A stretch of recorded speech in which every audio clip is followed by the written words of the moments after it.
freedom, man. That's what it's all about.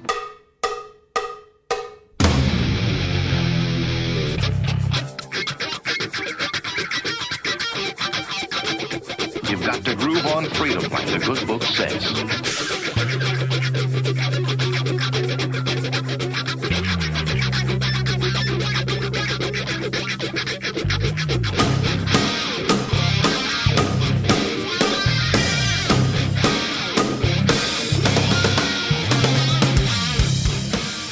Welcome. You are listening to What on Earth is Happening. This show will discuss the topics of human consciousness, mind control, natural law, the occult, and all issues that affect the freedom of the people of Earth. What on Earth is Happening will endeavor to shine light upon the darkness of our world and to offer empowering solutions to the problems we face as humanity approaches its critical moment of choice. And now, here is your host, Mark Passio.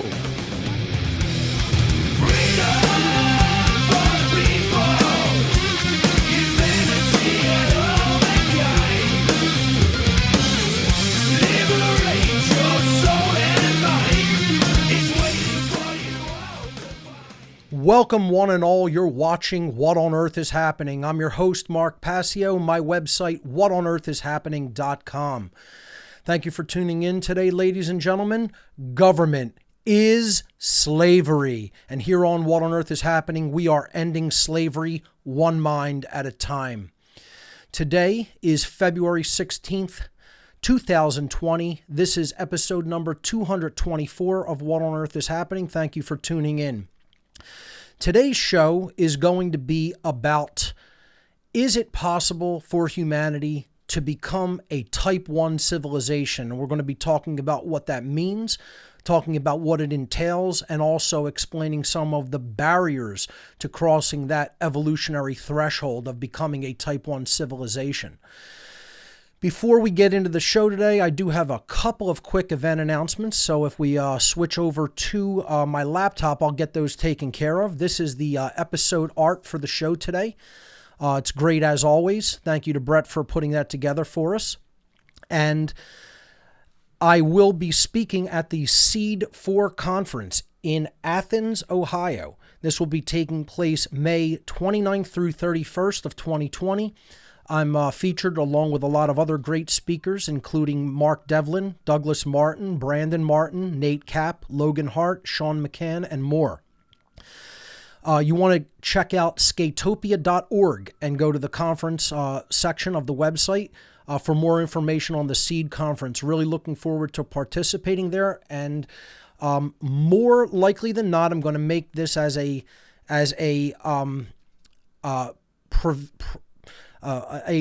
potential early announcement that we may be screening the final version of the Natural Law documentary at the Seed Conference. It looks like we are on track to being able to do that.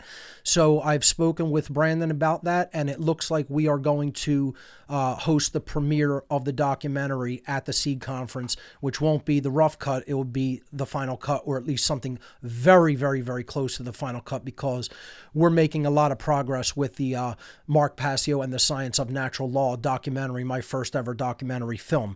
So I'm very happy about the progress that's being made there. It looks like it's well on track. I want to thank everyone for making very generous donations to the cause of completing that documentary film, because without your support, we would not have been able to do that. We were dead in the water for a little while after the Anarchadelphia conference, and your generous donations have really allowed us to budget for this film, to pay a video editor, and to get that film completed. So thank you so much to all the donors. So many very kind and generous donations have come in for this film that it's overwhelming. So, that being said, I just want to say, just as a brief addendum to that last week's show, some people said thank you for doing that was very much needed and very much explained the situation about what happened in the aftermath of that conference.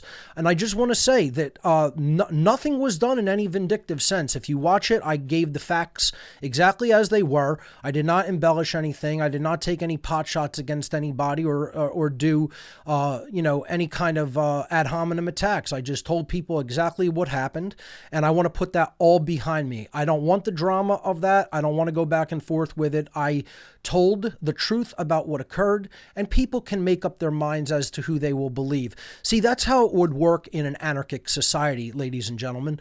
There would be no courts or police or cages for people to be thrown into. What would decide how people interact with people who don't honor agreements would be the court of public opinion, where both sides tell their side of what happened, and people would make up their minds based on the facts and evidence presented regarding what occurred. And, it's part of why the Seed is really going to be the last official conference hosted by someone else that I'm participating in. And I think that they're going to run this event with total integrity. I know that Brandon and Douglas have that kind of integrity, and I know that they'll do a fantastic job. It's why I agreed first to take part in it, and I'm going to honor my agreement because so far they have shown me to be trustworthy. I see no indication that will ever change, and I think this is going to be a really great event to attend, and I think they're going to do a great job at organizing it. So I want to thank them for doing that, and I'm looking forward to taking part in Seed 4. That being said, I am still accepting donations for the completion of the Mark Passio and the Science of Natural Law documentary film. There's 5 donation tiers. If you go up to gifts.whatonearthishappening.com and click documentary, the 5 tiers range from $50 to $1,000, and 100% of donations go directly to production costs. If we have anything left over after production costs, we are going to put that into the printing of these flash drives and DVDs, as well as maybe possibly, if we can do it, making some of these things available in our local area for free, like printing DVDs and just leaving them in certain places. So we're going to see if there's enough of a budget to just print and do that at some point. But again, that will be based on, if people do support the film and, when it is released in the gifts area for a donation, make a donation to support What on Earth is Happening. All donors that donate to the documentary cause will receive a free complimentary copy of the completed documentary on flash drive and DVD. We are holding everybody's order, okay, that puts in an order for a donation for the documentary completion. And then we are going to be sending out those to people, 1 flash drive, 1 DVD to everybody who donated when the film is completed. So please do be patient, because when it is completed, probably sometime in maybe early May, we're just speculating, it could be a little later than that, we're going to have many, many orders, pre-orders and regular orders to send out. So it may take us a little bit to get every one of those out to people, but rest assured, everyone will get the documentary that they donated for or order on the GIFTS website. Also, as I said last week, we have made available a special flash drive, a special solid state flash drive. I shouldn't even say flash drive. It's a full solid state drive. It's a USB 3 and C connection. So if your computer has USB 3 or USB-C, this drive will attach to either type of connection.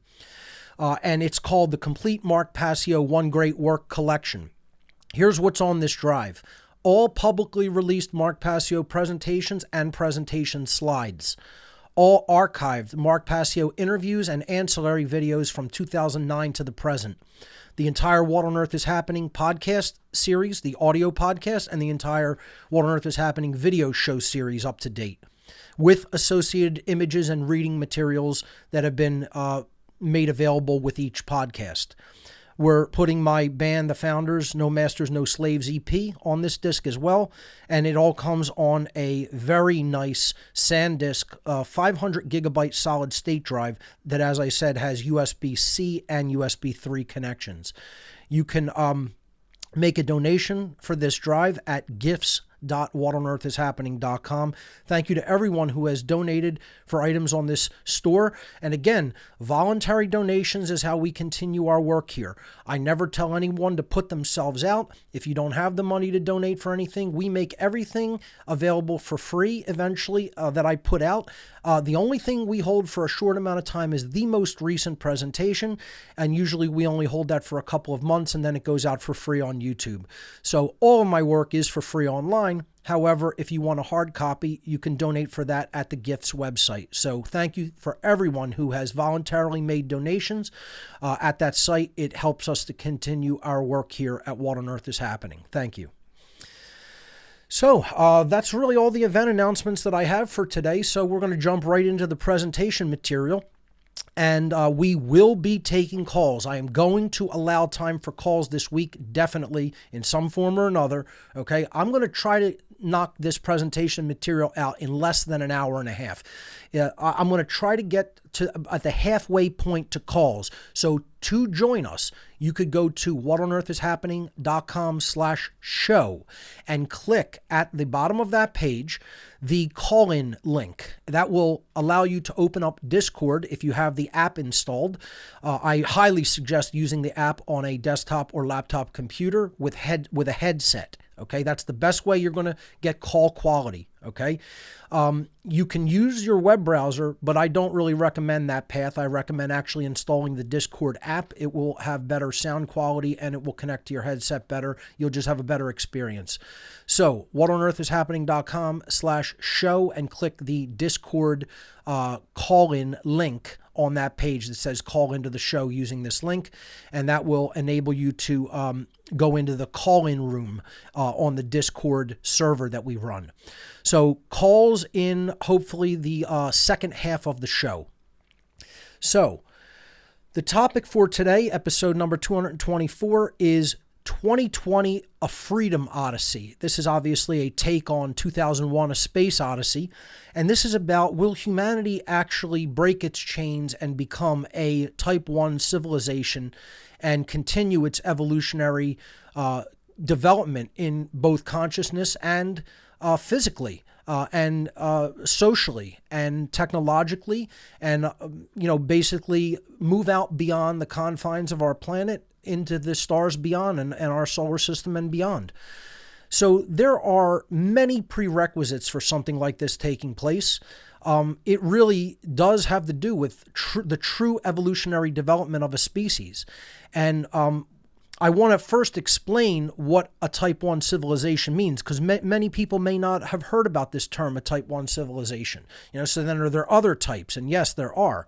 So for those who may not be familiar with the types of civilizations that exist throughout the universe, or that are postulated to exist throughout the universe, this is known as the Kardashev Scale of Civilizations. It's a very interesting topic. I first heard about it many years ago listening to talk radio, and the scientist who proposed this scale of the types of civilizations in our universe was named Nikolai Kardashev, where the term Kardashev scale comes from. He was a Soviet cosmologist, and he proposed this idea that there are different types of civilizations, of beings that have a higher order intelligence, and that it is essentially based on the type of energy that they sustain themselves upon, because all life in the universe requires energy. And he proposed a scale of civilizations that really had to do with what type of energy that they used and on what scale. So a Type 1, or a planetary civilization on the Kardashev scale, can use and store all energy that is available on that civilization's host planet. Okay, so in other words, if we were a type 1 civilization, we would be able to use the energy coming to the Earth from the sun. We would be able to use geothermal energy, etc., or possibly even, energy that we tap into that is known as radiant energy or free energy from potential other sources. And we would not need to burn hydrocarbons for a source of fuel, what people laughingly call fossil fuels. These things are not from fossils that have decayed and become into oil. They're abiotic sources of fuel that come from our planet and are renewed just like we renew our blood in our body. If a pint of blood is taken out, it is then regenerated and renewed with the hemoglobin. Oil is the same way on the earth. It is like the lifeblood of the earth, and it is regenerated from the earth. The idea that there's a thing called peak oil, we're going to, quote, run out of oil. Certain areas of the earth could be, drilled dry, yes, but it doesn't mean that it won't eventually be replenished. And, I've said many times, this is basically raping and pillaging the earth for its resources, because it's like tapping into the veins of a human being and pulling its blood out. It's like a vampiric system. Okay, so a true type 1 civilization would not do this to its host planet, because it would realize you're in danger of actually killing your host planet, and they would be more intelligent than to, continue to extract hydrocarbon fuels like this and burn them in a polluting way and in an unsustainable way. So they would move on to solar and geothermal forms of energy and other forms of energy, like I said, free energy, radiant energy. So we are not even a type 1 civilization. I'll talk about in a moment what Earth and human civilization constitutes on the Kardashev scale, the estimate by most scientists. But that's a type 1 or planetary civilization. A type 2 civilization is called a stellar or perhaps a solar civilization in some ways of explaining this. But in general, they call it a stellar civilization. And that means that civilization can use and control energy at the scale of its entire solar system, meaning that it can harness the energy of its host star. Okay? So if we harness the energy of the sun truly, the full potential energy of the sun, we would be considered a type 2 stellar civilization. Clearly, a stellar civilization would have begun the process of space travel and visiting other planetary systems in its local galactic neighborhood. When you move up the scale of civilizations to a higher order of energy capability, and obviously a higher order of intelligence and technology, and I would suggest a higher order of spirituality, you get to what is known as a galactic civilization, which we can scarcely conceive of. First of all, we would be able to scarcely conceive of a type 2 civilization. The technology of a type 2 civilization would begin to outstrip even human imagination where it is right now. And we would perceive anything of a type 2 or higher as supernatural or magic, it would seem to us. We would barely be able to conceive of their technological advancements and feats, and they would seem like almost supernatural beings to us, okay? I likened it to taking a piece of high technology developed in the modern world today back into the Bronze Age or the Stone Age and showing it to an early human, and they would not even be able to conceive of what you were showing them. Okay, so it's similar to that, except extrapolate that to way out to advanced technology. We would not even be able to conceive of what their technology was doing in any form, okay, or what it even was. But a type 3 would be well beyond even a type 2, because they got to the point where not only can they harness the energy of stars individually, they can harness the energy of all the stars of a galaxy, or at least a local galactic neighborhood, okay? Some people say that this could be semi-galactic and or eventually becoming a full type 3 would mean they can harness the energy of an entire galaxy. It's almost inconceivable to us as human beings, considering the scale that we're operating on here on Earth, and we have not moved beyond our planet. Most people can't even conceive of the scale of the Earth, first of all, okay? This is why you have so many misconceptions of the size, shape of the Earth, etc. People can't even conceive of the size of how large our planet is. It is almost unfathomably large to a human being. And People really can't even conceptualize things at a planetary scale, much less at a scale of a solar system, much less at a scale of interstellar distances between stars, or how large a galaxy is, or then how large the intergalactic space between galaxies is. It's almost inconceivable to most human beings. Their mind cannot even think in terms of distances like that or sizes like that. So a Type 3 or galactic civilization would be something akin to the Borg or beyond the Borg's capabilities of Star Trek lore, okay? They can use and control energy at the scale of its entire host galaxy. Now, there's also a postulated Type 4 civilization on the Kardashev scale. And a Type 4 civilization would truly be able to do things that we would consider supernatural. So we're talking about literally bending space-time, manipulating space-time, traveling in time, traveling between galaxies in almost instantaneously, incredible feats of thought, mental prowess, literally leaving this type of space-time continuum and inhabiting others, possible other membranes of space-time that are proposed, that exist. So we're talking about a universal civilization at that point, that they would be not only intergalactic, but universal, and they would theoretically harness the energy of the entire universe. Obviously, there probably is not a civilization anywhere in the universe that is that advanced, but there are probably some civilizations in the universe at this point that have evolved to the point of being at least semi-galactic or galactic civilizations. It's been proposed by many people that Earth may be being controlled or manipulated by a Type 2 civilization. If a civilization was so advanced to be a Type 2 or stellar civilization, again, their technology would be almost invisible or inconceivable to us. They would be so far technologically advanced, and if they were prone to use us as a resource or a farm of some type, it may theoretically be possible that is already occurring here on Earth. But we can speculate about that from now until the end of time. The solution is still the same. The solution is growing in consciousness and truly growing in spirituality so that we're not manipulable in certain ways. That being said, let's jump back to the slides and let's take a look at where Earth is at in this whole process. So what is Earth on the Kardashev scale? What is humanity on the Kardashev scale? Not just our planet, but like what are human beings? Our whole, civilization globally, what would it rate on the Kardashev scale of civilization types? Well, as I said, we are not even a Type 1. We are considered in the Type 0 civilization, which also wasn't on that chart. 4 wasn't on it, neither was 0.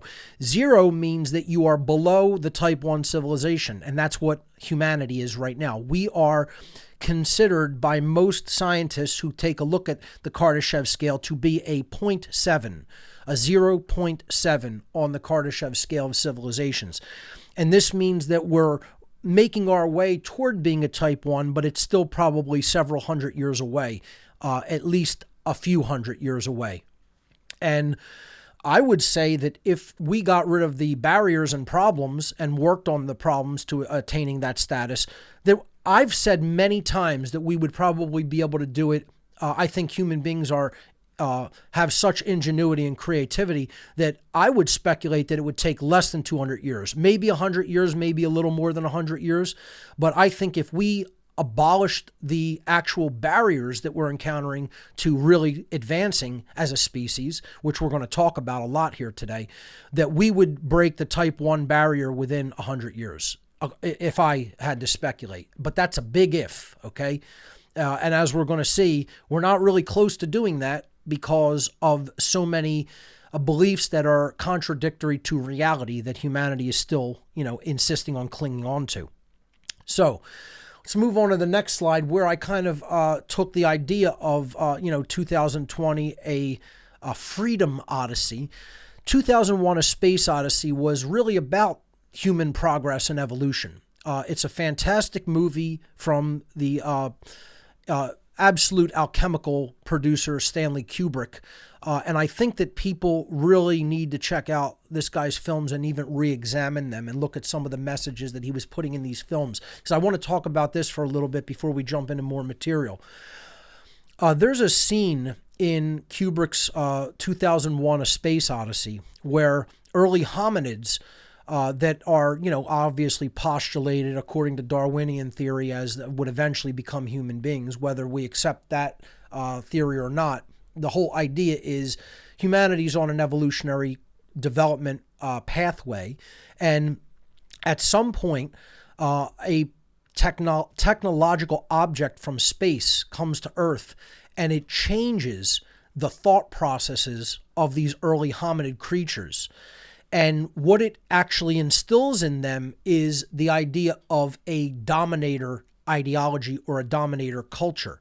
It puts into them the idea that they have the right to take what they claim or believe that they need from others of their species and from the animal kingdom, whereas before they were living in a natural homeostasis and equilibrium with their environment and their fellow beings. At this point, what happens is one of the leaders of the pack of hominids kills an animal and, teaches the rest of them how to eat the animal, strip it and eat it. And then he is beating the skeleton at one point, obviously to show his male dominator hierarchical mastery over this creature and, domination of his pack with a bone that he uses as a club, that he also learned how to murder his own species with, who were basically getting in the way of resources that he wanted in the form of a watering hole. Okay. So, which was never something that they killed each other over in the past until this object, this monolithic black stone object, which is a big thing in the dark occult that is referred to as the Black Stone, a big thing in Sumerian lore, ancient Sumerian occultism.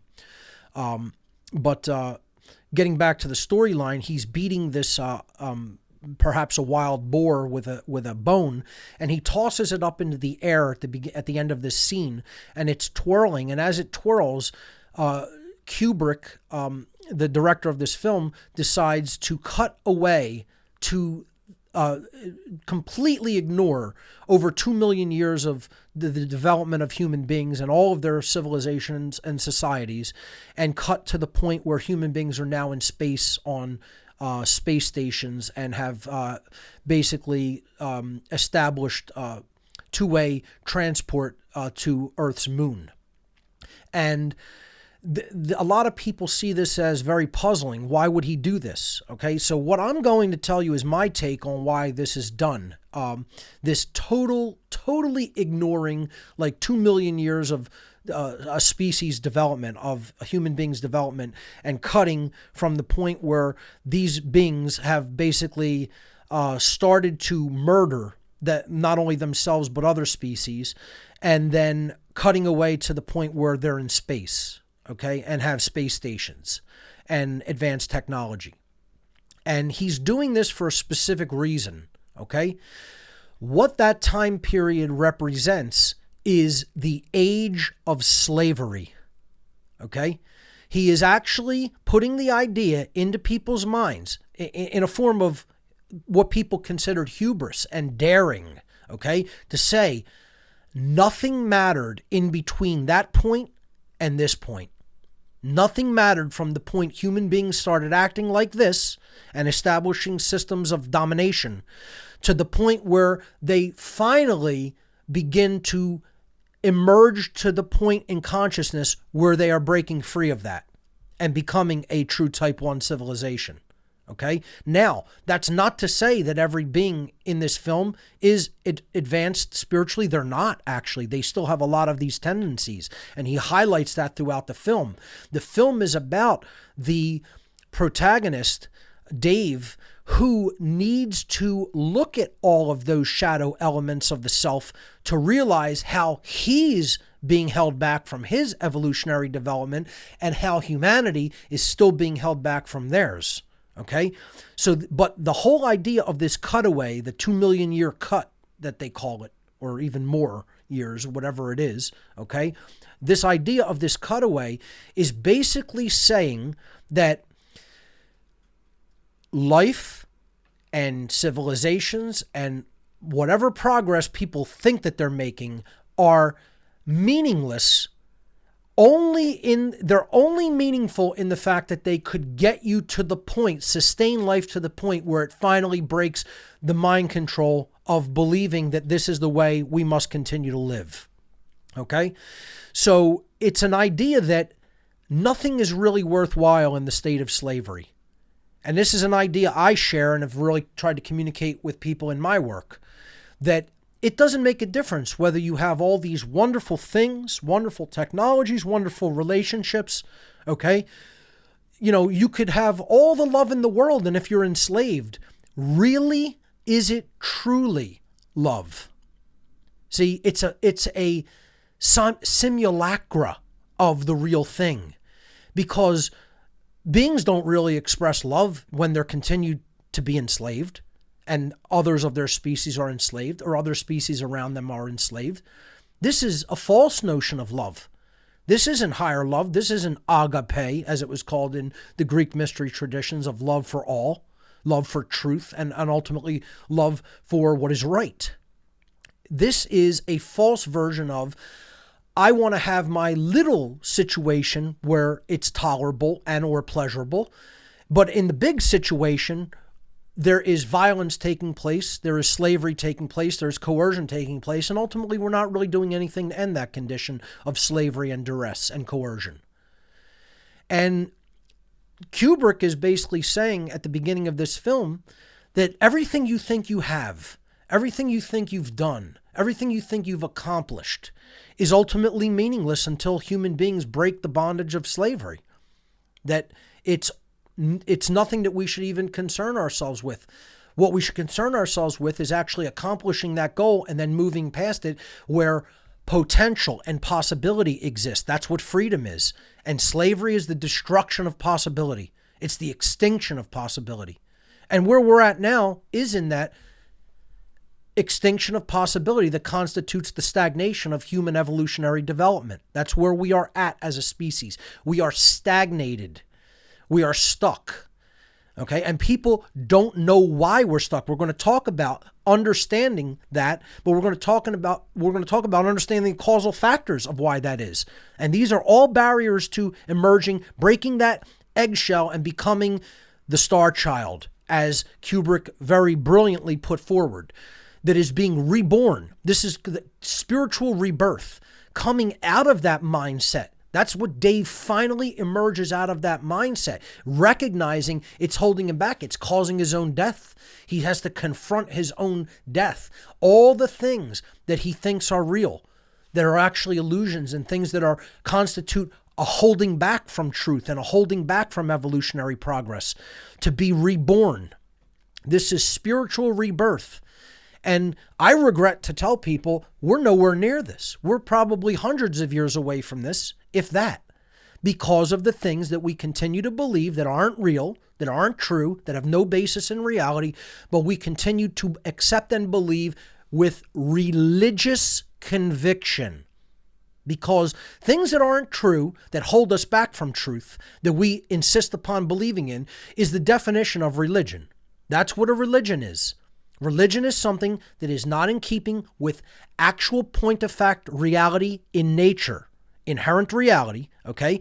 And that we insist on believing as true. See, the big part of my work, folks, is the distinction between the real and the artificial, the distinction between reality and fantasy. I go back to it over and over and over, and I'll continue to repeat it because there's nothing new under the sun.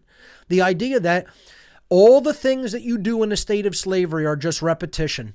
Every day is the same day in a state of slavery. It doesn't matter what advances you make technologically or even culturally, etc. It's still done in a state of slavery, which is a hamster wheel, which is a cage that humanity is not getting out of because of things they believe. And we have to realize there's nothing new to teach. There's nothing new to learn. You know, I hear a lot of people saying, I liked What on Earth is Happening better when I was just introduced to it and learning all of this stuff. Yeah, exactly. You want to know why a lot of people have that effect? Because it was new to them at the time. And when you eventually realize there's nothing new that's going to be added onto, like that's something that is a magical new thing that we didn't know before. It's all about morality. It's all about understanding objective morality. It's all about understanding that rights don't come from human beings, which is a big part of growing and evolving and getting rid of the ego that's holding us back, thinking that we're God, thinking that human beings are God and we can author law. We can write law down and bind people to it. This is all the religious thought process that is holding us back from really becoming that star child and being born again as a species. Okay? That's what the awakening process or the rebirth process is all about. And then truly becoming a planetary civilization where we can move on to the stars. But we're not anywhere near that because of the barriers to becoming a type 1 civilization, which is what I want to talk about, right? What on Earth is Happening has always championed the apophatic process. Apophasis means saying what something is by saying what it is not. And when you say all the things that it is not, then that which remains is that which it is. This is a big, big thing in the mystery tradition schools. To define something in the negative, you will know what it is by knowing that which it is certainly most not. Okay?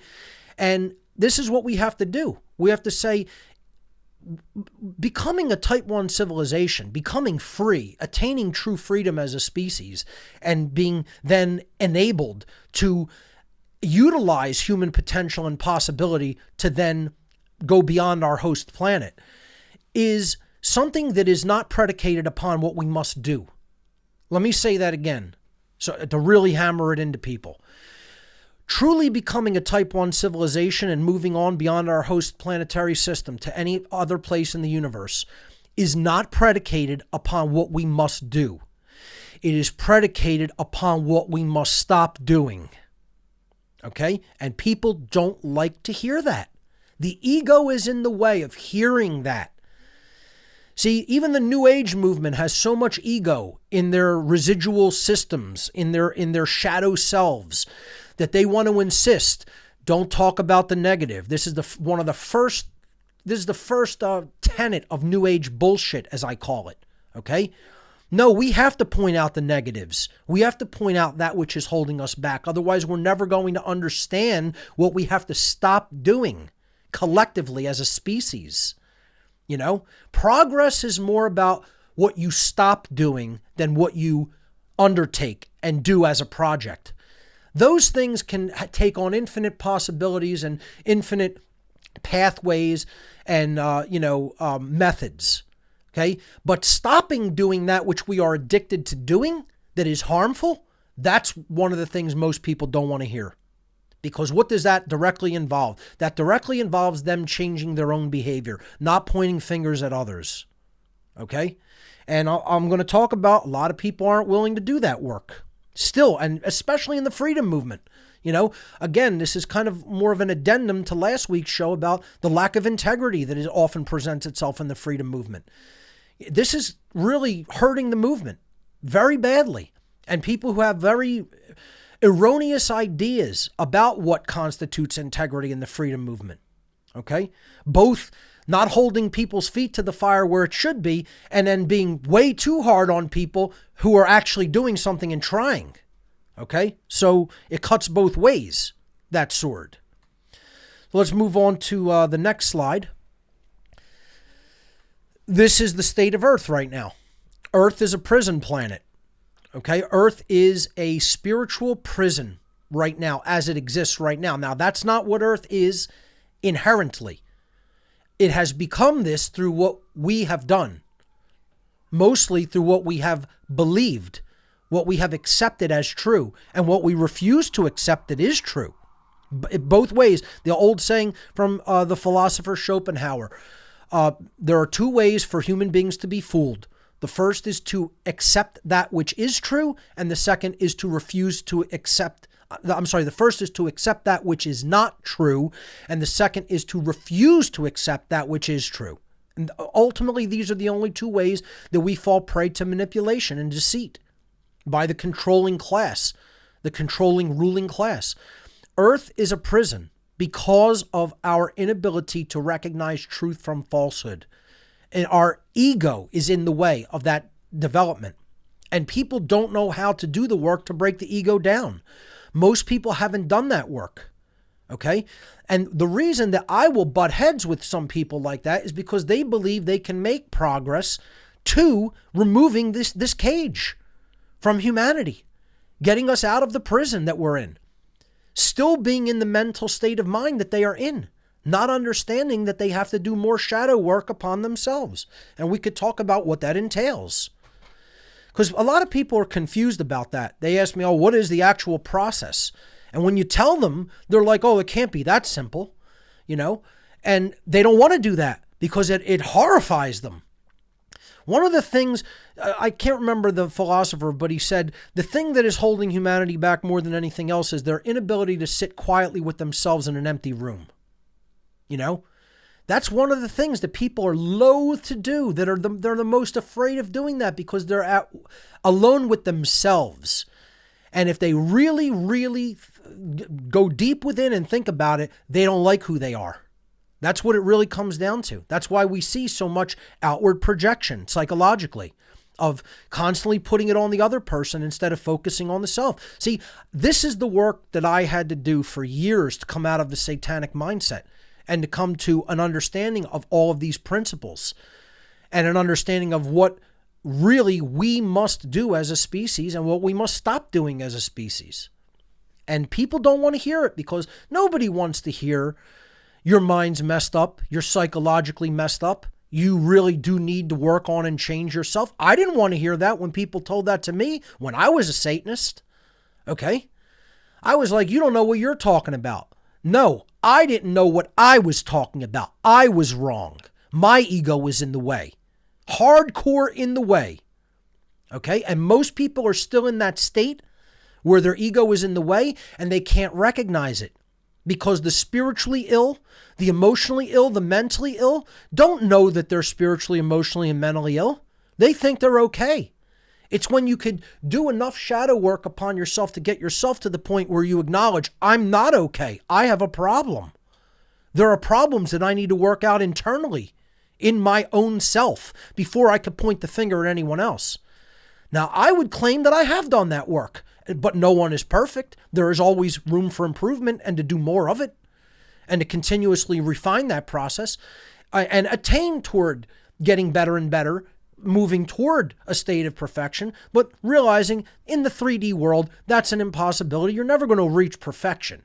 Okay, this is like, even in the Borg in Star Trek, this idea that that's what they're trying to achieve and they're becoming more and more controlling, to achieve perfection with themselves and then assimilating other beings. Okay, it's because they've latched onto this notion that you can achieve perfection in the physical domain. That's where their imbalance went completely awry and got out of control and ran amok. Okay, so perfection, the notion that we can attain perfection is why most people never even try to work on themselves. But we're going to get more into self-improvement and development later in the presentation.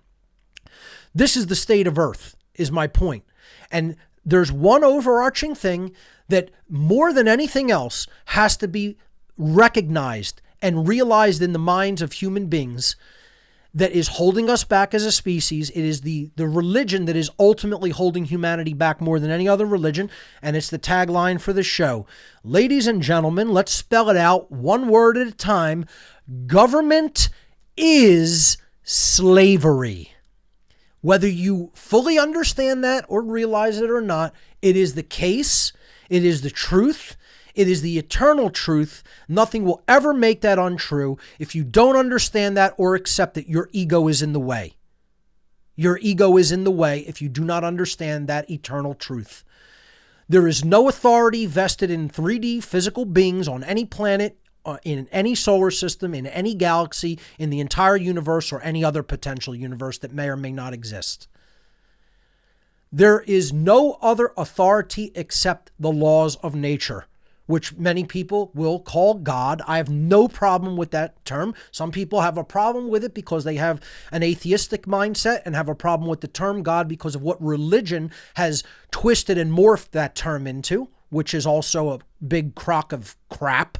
Okay, I'm as anti-religious as any atheist, but I'm also going to talk about how atheism is another religion that is completely destroying the freedom movement and is destroying the understanding of what is true in the universe, particularly when it comes to natural law. So this is the principle that people have to understand fully. Government has no moral legitimacy to exist. It is slavery based on coercion and violence. It always was slavery based on coercion and violence, and it always will be slavery based on coercion and violence. The end for all eternity. Okay? And the people who cannot understand or accept that have a calcification of the ego problem because they have latched on to an erroneous axiom of belief, which is a foundational core belief mind virus, okay?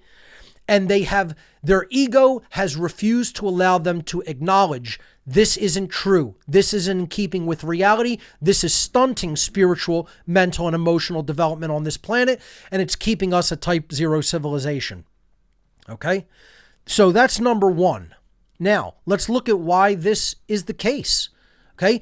The people believe that government somehow is necessary because they believe for some strange, not for strange reasons, for known reasons, because they're self-loathing. They don't want to take personal responsibility unto themselves for their own lives and things that they truly need to be self-responsible for. And they erroneously believe that government can solve any problem. The first thing that people have to understand is government cannot solve any problem. It is incapable of solving problems. So if I said to you, ladies and gentlemen, problems of humanity can be solved with violence, coercion, and slavery, you would tell me I'm out of my goddamn mind. That's what most people would tell me, and rightly so. If I said to you, all of the problems of humanity can be solved with slavery, okay? You would tell me, go check yourself into a mental asylum, you lunatic nutcase. And I would almost expect worse things to happen or be done to me if I started advocating for that. The slavery of human beings is really what we need to solve our problems. Imagine if a human being said that and actually believed it. Yet, this is what 99% of the human species says and believes is necessary to solve any human problem. This is how crazy we are. This is how mentally ill most of humanity is because of their belief in religion, of religious systems of thought like government and authority. And they don't even consider that religion. When I tell people religion's the only problem, I'm not just talking about the cultural world religions of, traditional organized religious belief systems. I'm talking about the belief in authority and government. Those are religions that are holding us back from attaining the states of consciousness and the evolutionary advancement that we say we want to. There are only two things in all of creation that solve problems. I'm going to say this again, and everybody needs to really listen up to this fundamental principle and axiom that is true. This is a true axiomatic understanding or principle. Okay? There are only two things in all of creation that can solve any problems for beings that are incarnated into the 3D physical realm. Only two things ever solve problems: philosophy and technology. That's it. Does government participate in the creation and or advancement and or dissemination of philosophy? No, it doesn't. Government is violence. Government is decrees backed by force. They're commands backed by force. That's what human-made laws are. Okay? It's coercion. It's the initiation of force, which is violence. All right? And it's slavery. That's not philosophical.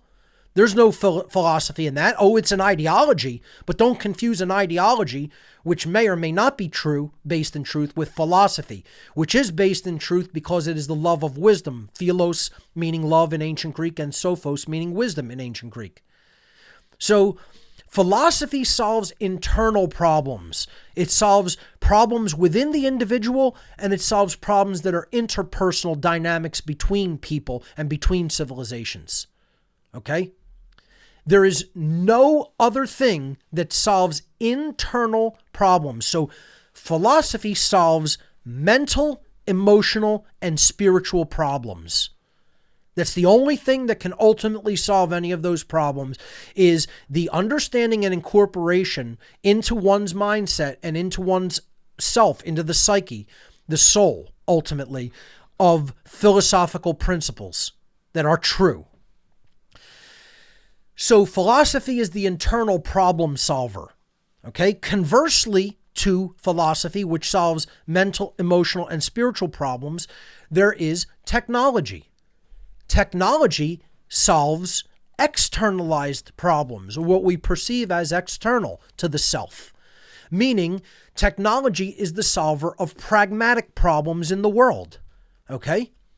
So, you want something to more easily place food in your mouth while you are eating your food, and or cut up things that need cutting instead of using your teeth to bite everything down to size to easily chew it and swallow it. That's what a fork and a knife are for. These are pieces of technology. You know, you don't want to use your hands to wipe your face. Napkins have been invented. It's a piece of technology. We don't even think about things like this as technology. The camera I'm broadcasting over is technology. Okay? The computer that's sending out the stream is technology. These are all problem solvers. Okay?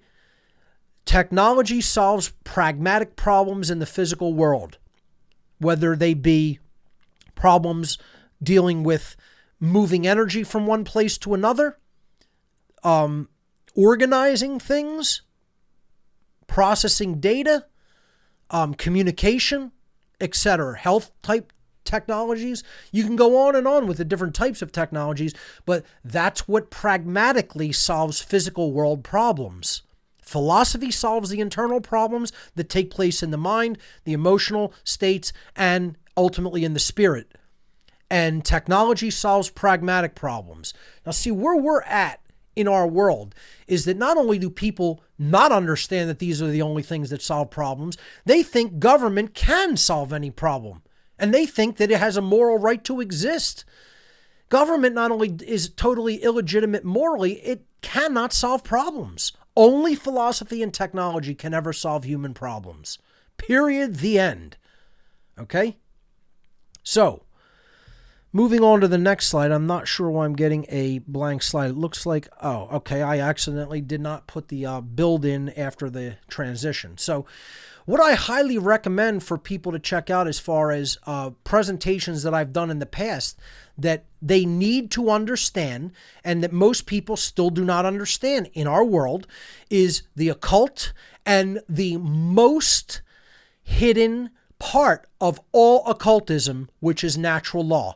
Now, not only don't people understand these things, they actually think there's nothing to be learned. And I hear this over and over and over and over again. Okay?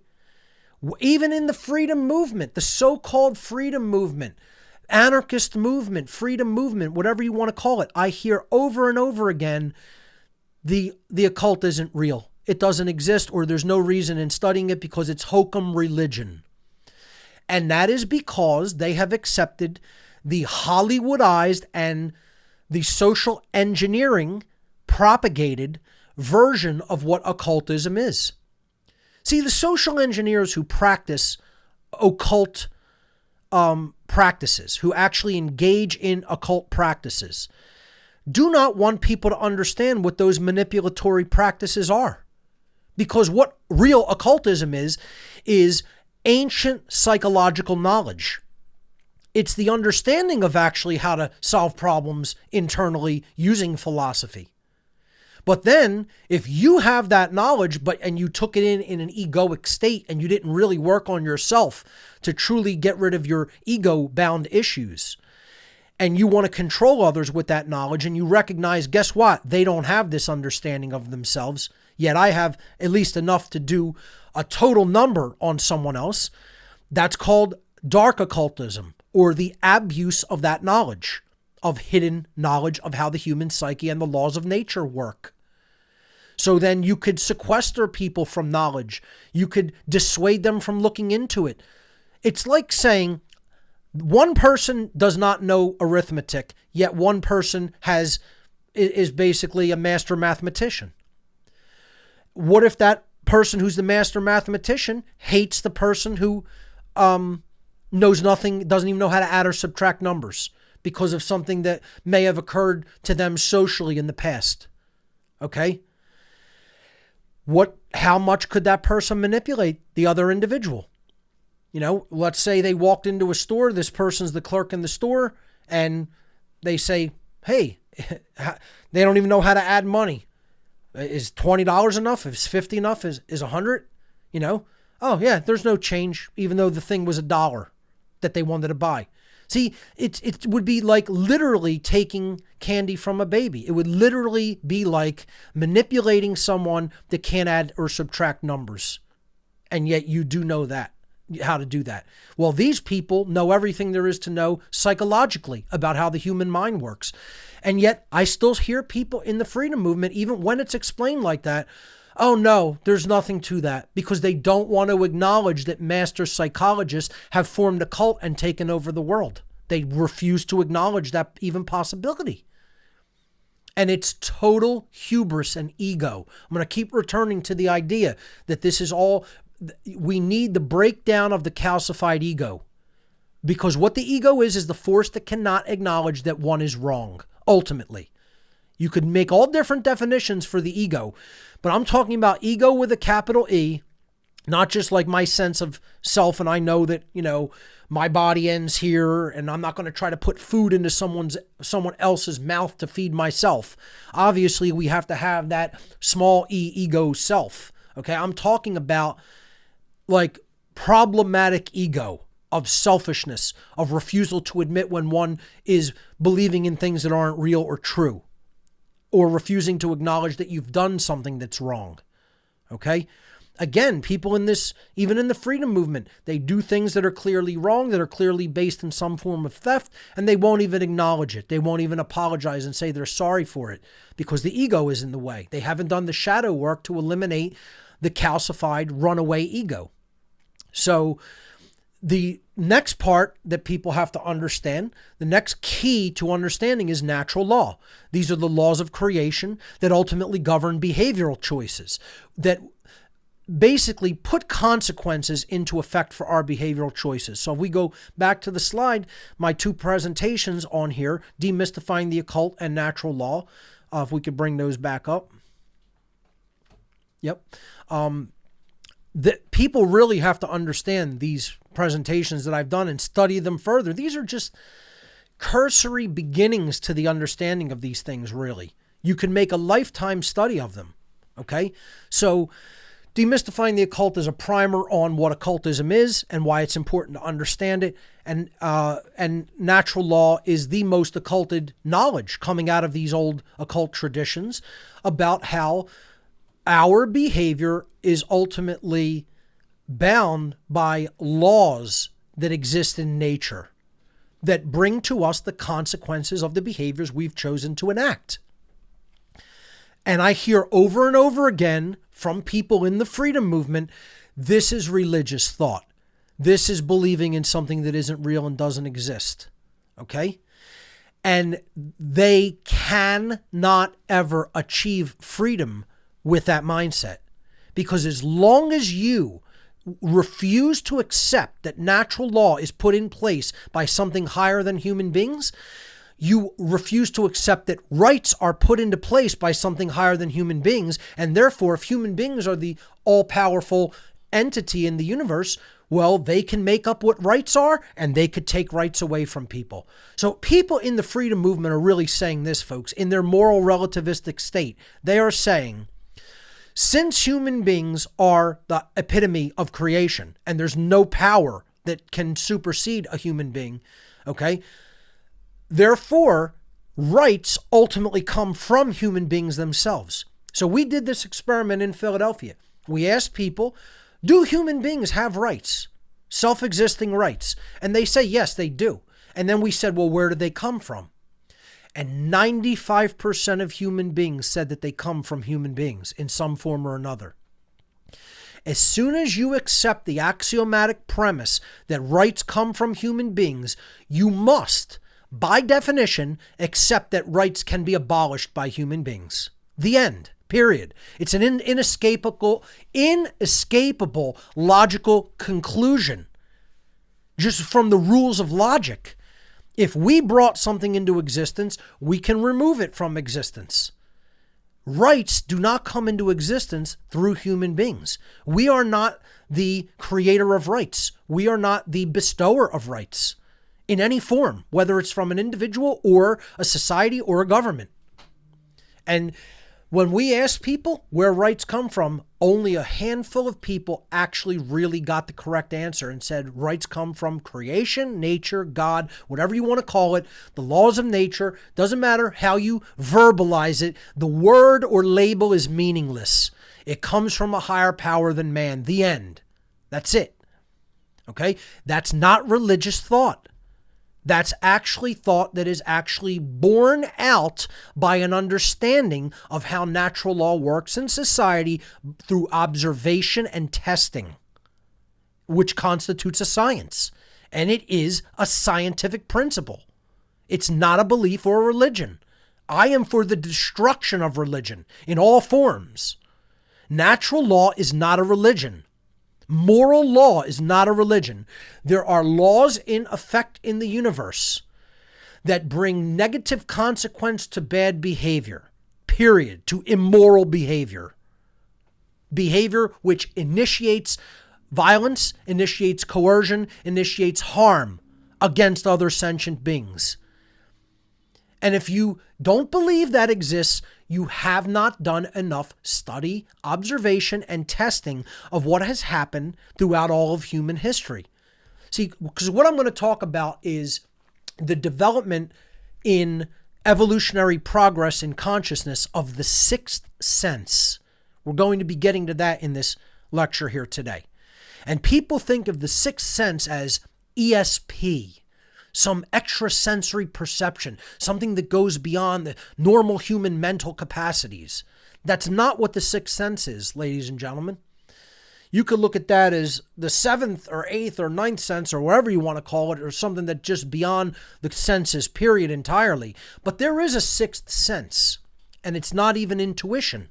It's something that is not local. It can't be found in our physiology.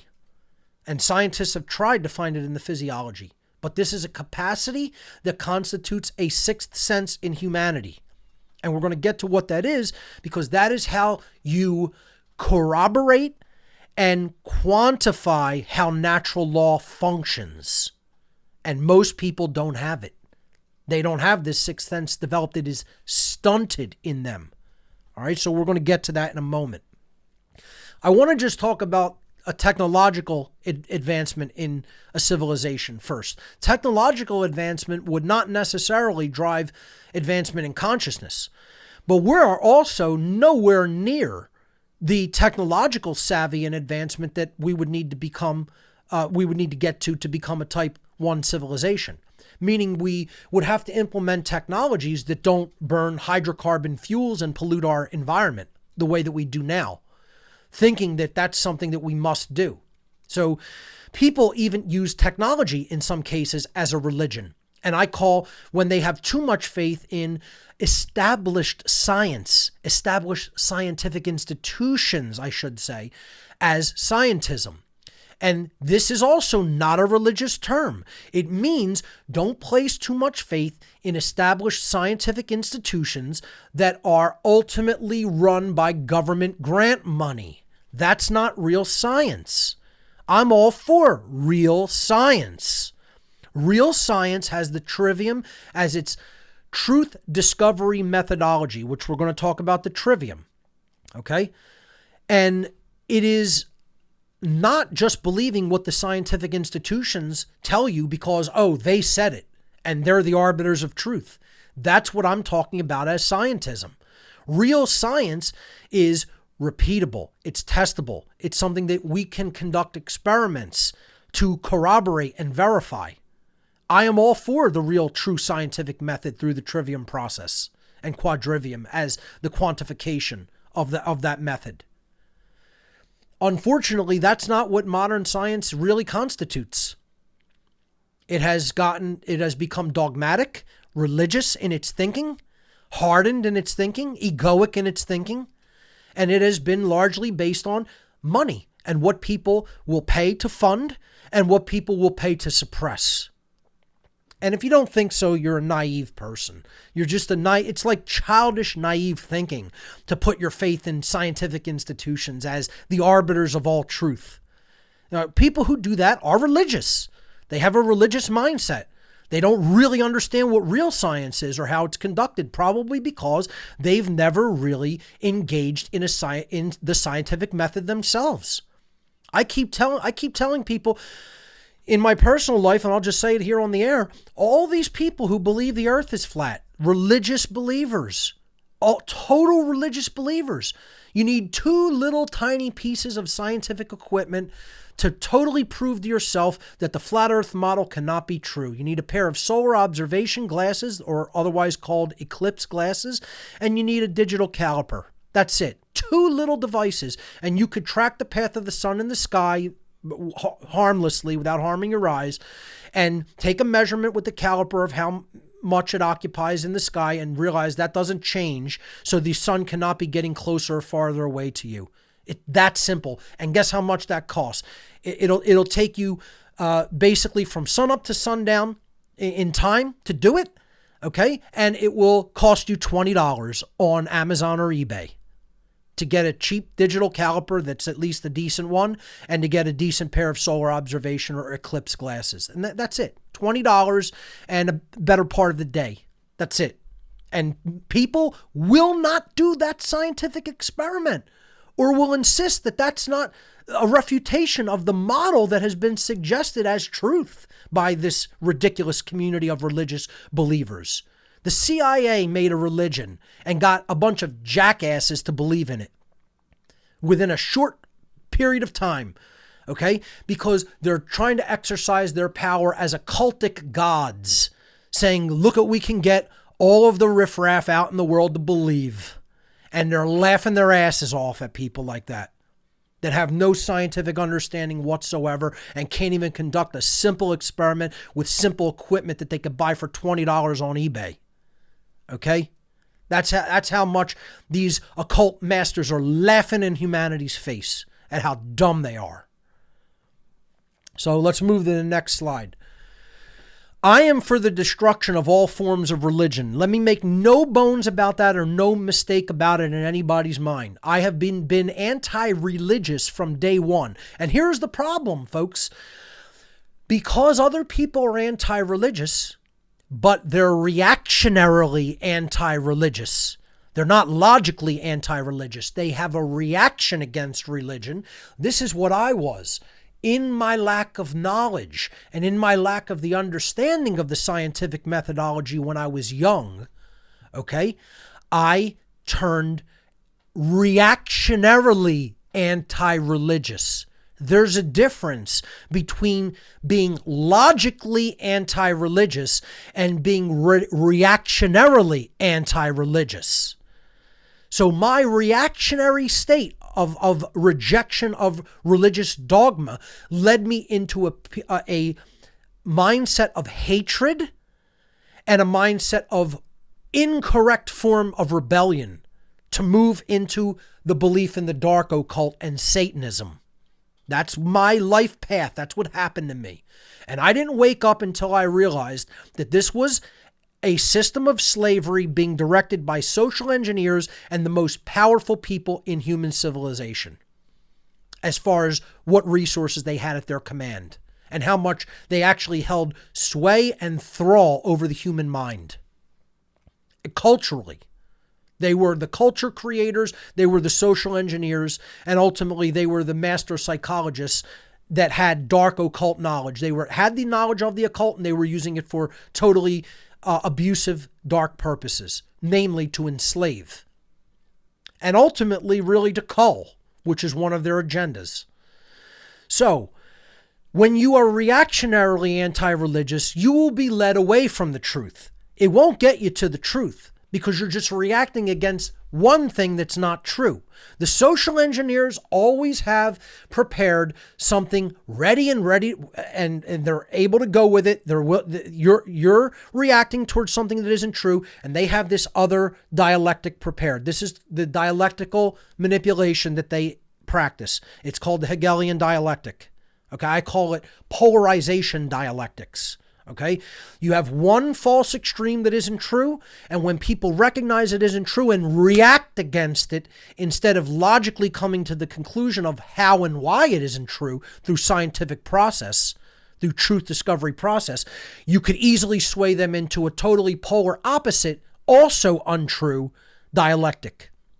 And that is the difference between all religions and atheism, all cultural religions and atheism.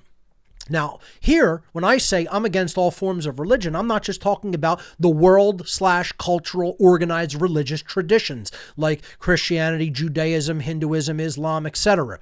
Those are what I call the world and cultural organized traditions. Whether they're world religions or just locally cultural organized religious traditions, it's irrelevant. Those are the known religious traditions that have names. Then we have religions like government, politics, money, the belief in authority. These are also religious belief systems. I'd put carnism up there as a religious belief system, okay?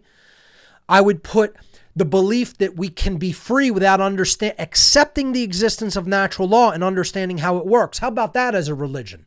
What's your religion? Well, my religion is I think that humanity can be free, yet natural law is hokum, and it's bunk, and we don't need to know anything about it or how it works, and yet we can be free. That's religion. That's religious thought. How about this one? I believe that we can be free, but we don't need to actually develop any kind of sustainable technology. We could just continue to burn hydrocarbons, which we're totally controlled by, and pollute our environment and create an unsustainable planet, and yet we could just be free. We could somehow attain freedom in that mindset. That's a religion, What about atheism, which we're going to talk about? That's not a religious belief. That's a religious belief holding us back from the truth. Because not to acknowledge the existence of some form of ordering force or intelligence in the universe that sets laws into being, whether it sets them into being or sustains laws that are self-existing. Any way you want to look at that, that is a higher order force, a higher order intelligence, a higher order power in creation. Again, you don't need to believe in a personal deity that like interferes in human affairs. I don't accept a personal God. I believe God is law in creation. And it allows total free will, because to interfere in free will would be to enslave. And the creator/creation does not do that. It allows choice. It allows free will. But it sets laws. It has laws that are in effect that it put into effect or sustains, that it allows one to make decisions and learn how those decisions interoperate with the law that is in effect in creation, to learn and to grow and to understand how things really work. And those laws do not constitute a prison. This is what the dark occultists think. They think because there are laws binding behavior and we can't do whatever we want without consequence, that's a prison. That's their mindset. That's their mentality. That's their worldview. So again, I'm for the destruction of all religion. I think religion is the one and only problem that humanity ultimately faces. You can look at all of the things I'm saying in this presentation, and it all comes back to religious belief, which is believing something that isn't true, that holds back our progress in consciousness. From the Latin relegare, meaning to hold back, to tie by binding, and to thwart from forward progress in consciousness. That's literally what the word religion means, where it comes from. So, I don't know how I can make it any more clearer. I've said before, maybe I just need to make a whole presentation about why I think religion is the whole problem, because people still don't understand what I mean by the word religion. They hear religion, And you think your definition. You hear the term natural law, you think your definition. You hear the word evolution, you think your definition. I am not using the definition of words in the same way that people traditionally think of the definition of words. It's unfortunate, but we have limited language, and inventing words usually doesn't go a long way toward really helping people to understand a new meaning, like voluntarism. Okay, more people are trying to use that word, but it's like pushing an invented word onto people. And it does make sense. But like, just going out of your way to try and invent a word, we could use language and we could say, here's what the culturally accepted definition of this is, but let's look at what it really means at a deeper fundamental level. Religion doesn't just mean Christianity, Judaism, Islam.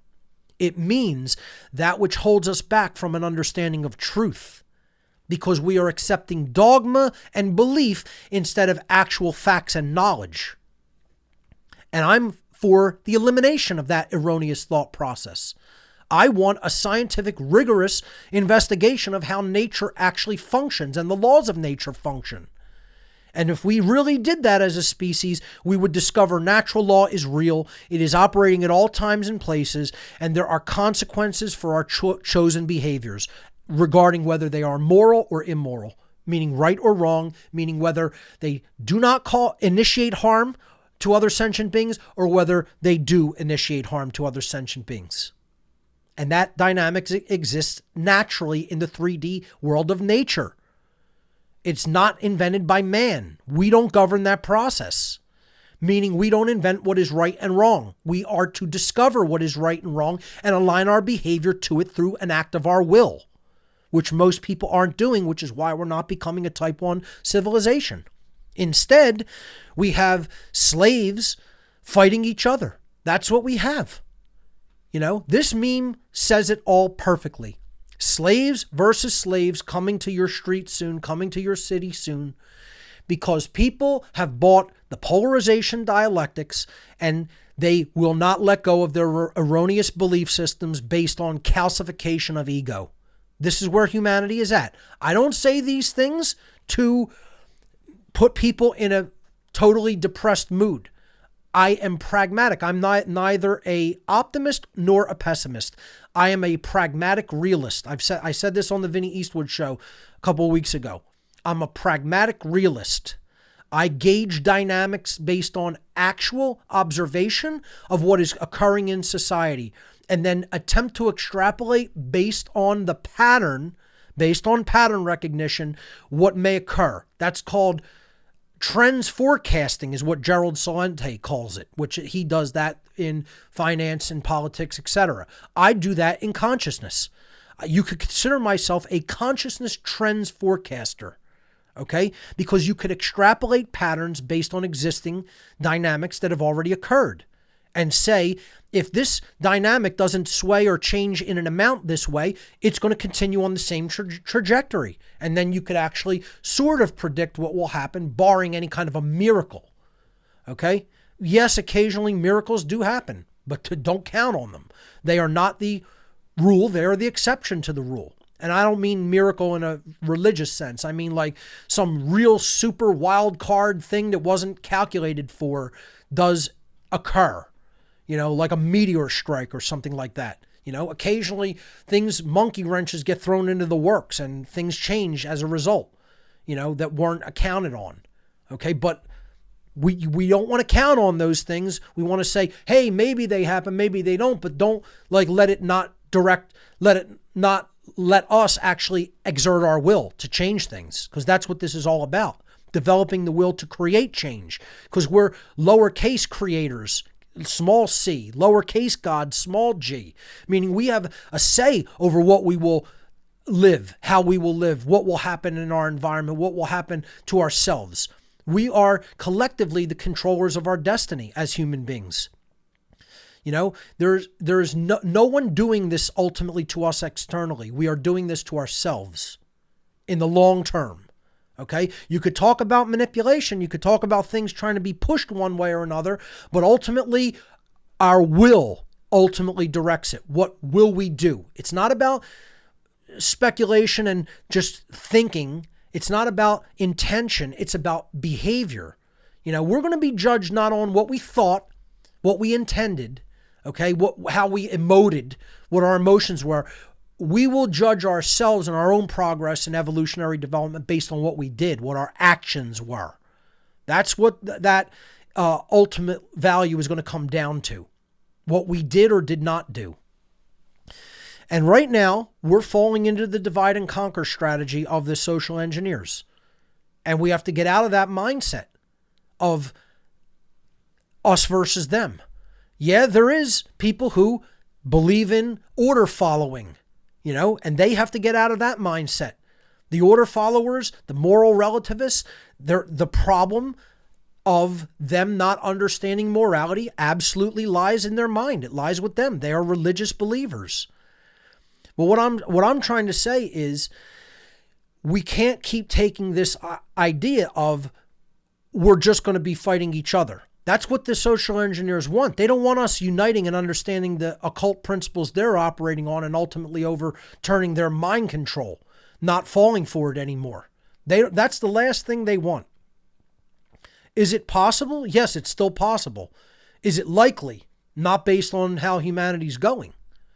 We're not exerting our will to understand what we need to understand, to learn what we need to learn, and ultimately to stop buying into dialectics, because that's exactly what they want. They want slaves fighting each other instead of understanding how the slaves are being manipulated to stay in slavery by what they are conditioned to believe is necessary, is somehow moral, when in fact it's violent, coercive, and creating more slavery.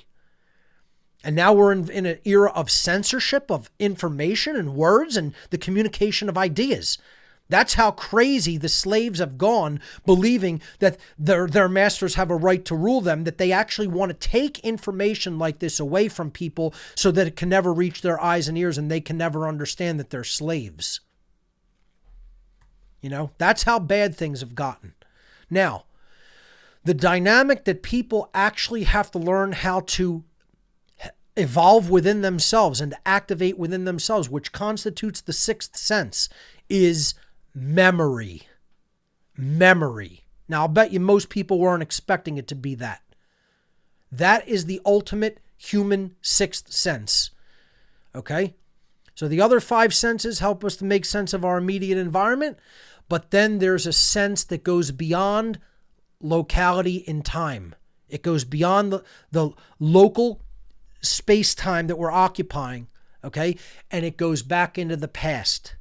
The ability for human beings to remember and to carry on that memory through the preservation and dissemination of information, of truth. That is what we have to activate in ourselves as individuals and as a species. Because the failure to activate the sixth sense of memory that operates outside of time, okay, means that we are condemned to repeat the mistakes of people from the past, the mistakes people made in the past. And the mistakes that ultimately our ancestors made in the past is that they accepted and believed with religious fervor the idea of authority and government. That's the main thing. They believe that they can give away their personal responsibility to someone else to protect them, that it can be done in nature. They believe that they can delegate rights that don't exist in themselves. I explained this I went to the Liberty on the Rocks meeting in Philadelphia this past week and helped explain to a new attendee. You can't pour something out of empty glasses. It doesn't matter how many empty glasses you put on a table. You cannot fill another glass over here from all glasses that have already been drained and are empty. It's not possible to do. You have to have something in them. So in order to give somebody a right, first of all, human beings can't do that anyway. But if we were saying, I'm going to allow you to take the responsibility of doing this, you first have to have the ability to do that morally. And then you could say, I'll delegate that responsibility to you. Okay? So let's say in a business operation, a CEO might delegate responsibility and does delegate responsibility to handle certain things. Well, it's their business. They're allowed to do that as long as it's a moral thing and it's not taking away anybody's rights. So delegation can happen in things like that. But when it comes to saying you have a right to do something that I don't have a right to do, okay? I can't tell someone that they're allowed to steal from someone else. I can't tell someone that they can coercively control the behavior of someone else that is not harming any other sentient being. You cannot delegate a right that doesn't exist for an individual. That completely annihilates the idea of government altogether. The person I was explaining this to agreed. And I said, well, then you're really already an anarchist. You just don't know what anarchy really is. And you don't know that you already agree with the basic tenets and principles of anarchy. Because they believed in non-aggression principle, and they believed you can't delegate a right that you don't have. You know, again, I recommend to people, I recommended this in my interview with Vinnie Eastwood, listen to the philosopher Jan Helfeld, okay? Jan Helfeld, okay? He's been doing videos for years where he goes into politicians' offices and he asks them if they believe that rights that don't exist for an individual can be delegated to another individual or group. And he just shows them making complete asses out of themselves because they either have to admit that they believe rights that don't exist can be given, that I don't have it and no one has it, but we can come together and grant something that we don't have for ourselves to someone else, which is logically impossible and makes no damn sense. They either have to admit that or they have to admit that they cannot be done. So you just, that cannot be done, and that obviates the moral legitimacy of government. It destroys any idea that government can be morally legitimate, ever. So you just watch these little worms squirm. He makes them dance, this guy. Highly recommend his stuff, okay? And he makes these people squirm because they're liars and they're immoral trash. And they want to tell you they believe in principles of self-ownership and principles of morality, when in fact they are actually completely condoning coercion, violence, and slavery. And then blowing smoke up people's asses trying to tell them that their ideas are somehow consistent when they're constantly contradicting themselves. And they won't answer the question directly because they know they either have to show themselves to be a complete liar or in complete contradiction with their own previous statements. Okay? So, John Helfeld, check him out. But this is the sixth sense, folks, memory. And this is what's not developed. We have no long view of human history. We have no short view of human history. I mean, we can't remember what happened yesterday, let alone what happened hundreds or thousands of years ago. This is what we have to develop and hone, our sixth sense of memory.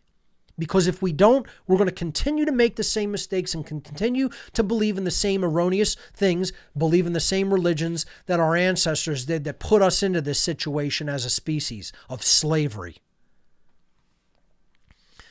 How we do that, how we get out of this whole erroneous thinking, is by employing the true truth discovery methodology or the true scientific principles of the Trivium method. I've done a whole show on the Trivium and Quadrivium, and what people have to understand about it is a three-step process. It means the three methods. That's what the word Trivium literally means. From tres, tria in Latin, which means three, and via, which means road or way, and then that also means by means of or by method of. So when we say I did that via this method, that's what it really means. It means that you've taken a certain method. So it's the threefold method for truth discovery. The first is input or grammar, assembling data from an eclectic array of resources without prejudging it. And you have to have enough grammar. You have to have enough raw data before you process it, and you can't judge it first. You have to take it in. This is what people always make the mistake of, emotionally judging something based on how it makes them feel, when in fact it should just be amassed and taken in as raw data to process at a later time. And this answers the questions who, what, when, and where, the raw data. The second step of the Trivium is the processing. This is also called the logic phase or the understanding phase. It's comprised of three basic substeps: filtration, correlation, and analysis. The Quadrivium method is largely utilized here, which is the quantification method of the Trivium. It's basically, the crunching of numbers part. But you have to filter out logical inconsistencies. You have to correlate data to understand how there are cross connections between the data and what it means, the analysis, coming to a conclusion of what it means. And this enables us to learn why. Why is this so? Why is this in place? Why does it work like this? What is the reason, meaning, or purpose?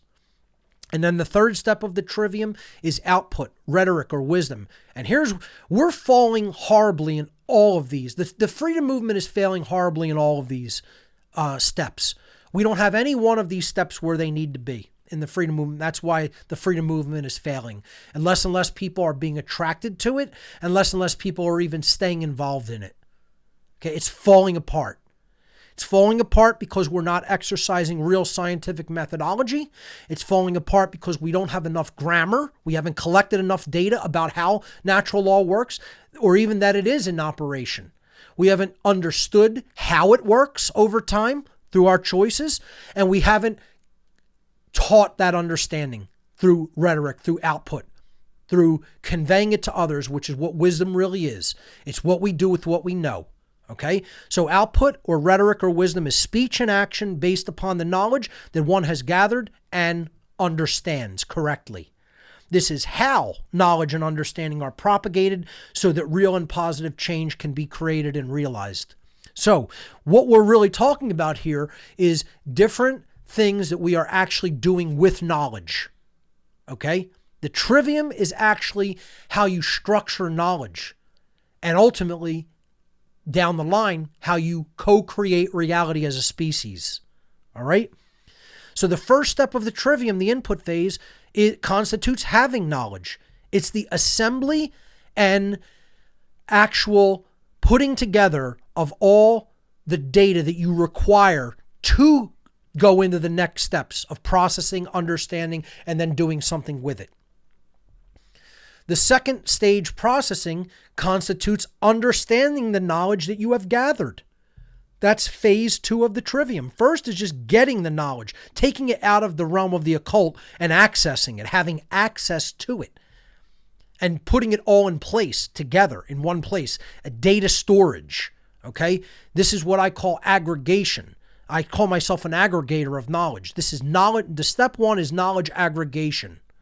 Okay. Step 2 is processing it so that you come to a correct understanding of what it all means.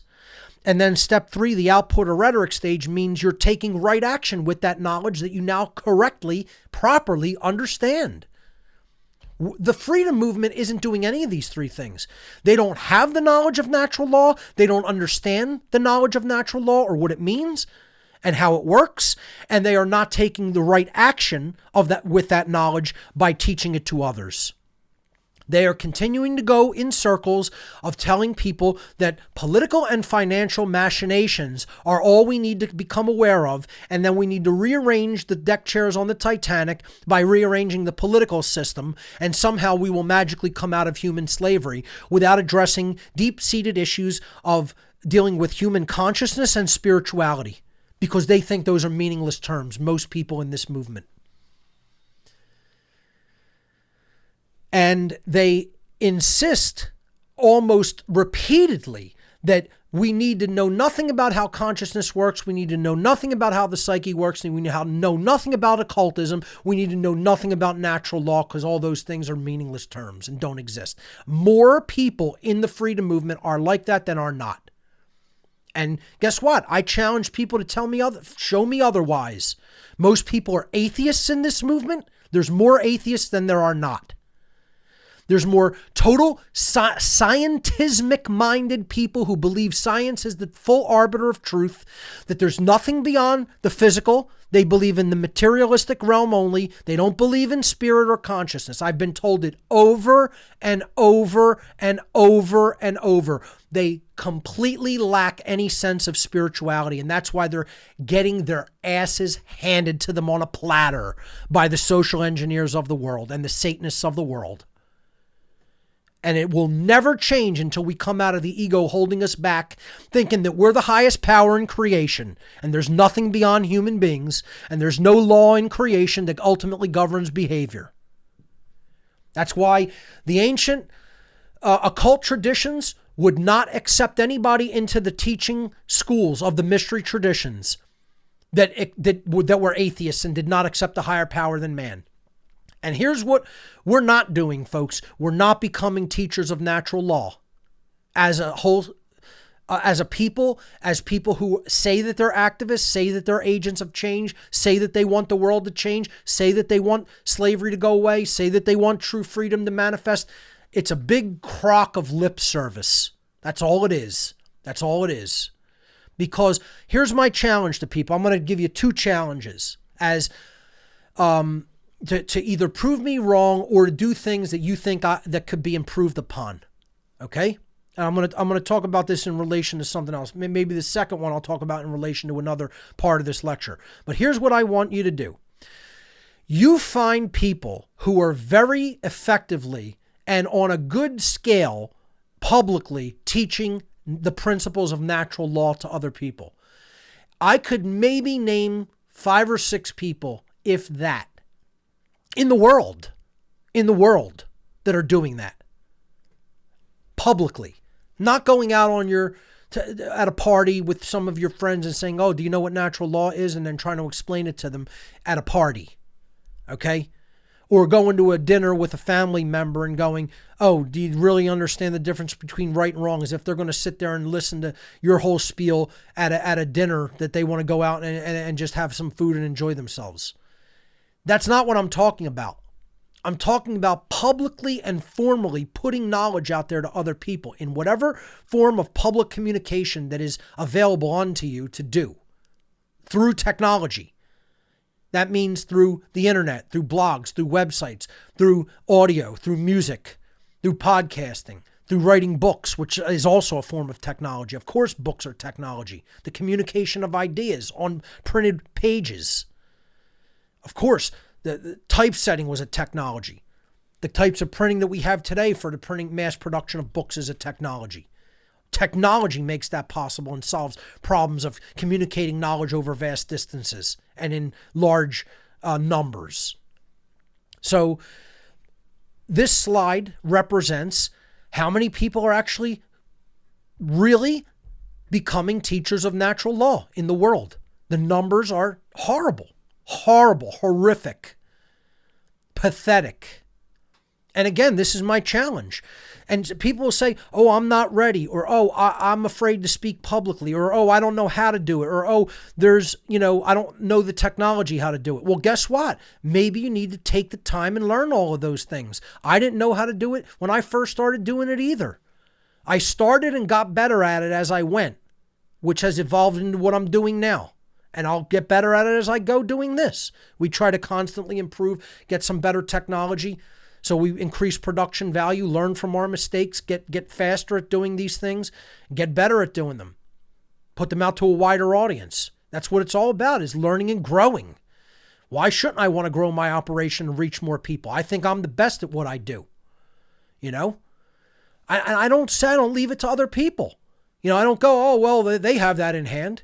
This is the whole stand down movement. Leave it to somebody else. Mark's got it. He does a great job of it. No, I don't got it. No, I don't. Right now, I do it better than anybody else is doing it, as far as I'm concerned. You could say that's ego, but guess what? I'm just saying what is. I'm just saying the truth. Nobody teaches natural law like I do and has taught it like I do. Okay? It's just a fact. It's not done. There's several other people doing it now, and they're getting very good at it. Okay? But what I'm just saying is just true. Like, don't leave it up to somebody else. Say, I could do that even better, and then go do it. I didn't leave this up to Jordan Maxwell or Michael Tessarion or David Icke or Graham Hancock or anybody else that I had respect for. I say, okay, great. I have respect for people like that. They're out there. They're teaching some stuff to people. And that's wonderful that they're doing that. But guess what? I think I could do things even better than them. I said, I'm not going to leave it up to them. They don't got this. I have something to contribute. And I could probably knock it out of the park if I get good at communicating that. And I did. I didn't wait for somebody else to do it. I just started doing it. Most people, they want to leave it up to somebody else. It's the savior complex. I don't want to be anybody's leader. I don't want to be anybody's savior. I'm not your leader and I'm not your friend. Okay? Am I a teacher? Yeah, I'm a teacher. Okay? I want to set an example and let people learn by that as well. Have I set an example in what I am doing and how I'm communicating things? Yes. Okay, I want to try to tread a line between being hard on people for what they're not doing and encouraging them to actually get involved. Because that's the principle. We're not going to become a type 1 civilization or go beyond where we're at now unless more people get involved in helping to progress humanity and consciousness. Not going to happen on its own. It's not a automatic process, folks. Biological evolution was an automatic progress to get us up to this point. Now it's up to our will. It's up to our mental capacity. It's up to our spiritual growth. And it's ultimately up to our will of what we will do and what we will force ourselves to stop doing by an act of our will. Stop believing in and stop doing the immoral things that we have to stop doing, like following orders and believing in slavery and coercion and violence toward our own species and others. But what do we have? What do we have largely in the movement? We don't have people who are true activists and doing the work themselves. We do have some people like that. Don't get me wrong. It's not a blanket statement. But if you compare the real agents of change to the people kicking back and saying, he could do this better. Oh, he made this call and I think that was a bad call, right? It's the same as the classic armchair quarterback. It's the same as the armchair quarterback sitting in the chair with his beer, his football gear on, but he ain't on the field. Okay, the ball's down at the side of the chair. He's got his remote control. He's watching the game and he's complaining about what the other players who actually are on the field are doing. And it doesn't make a difference. Get as offended as you like. I'm talking about some of my actual viewing audience. At the risk of offending my own viewership, most of you aren't doing anything. You're armchair quarterbacks.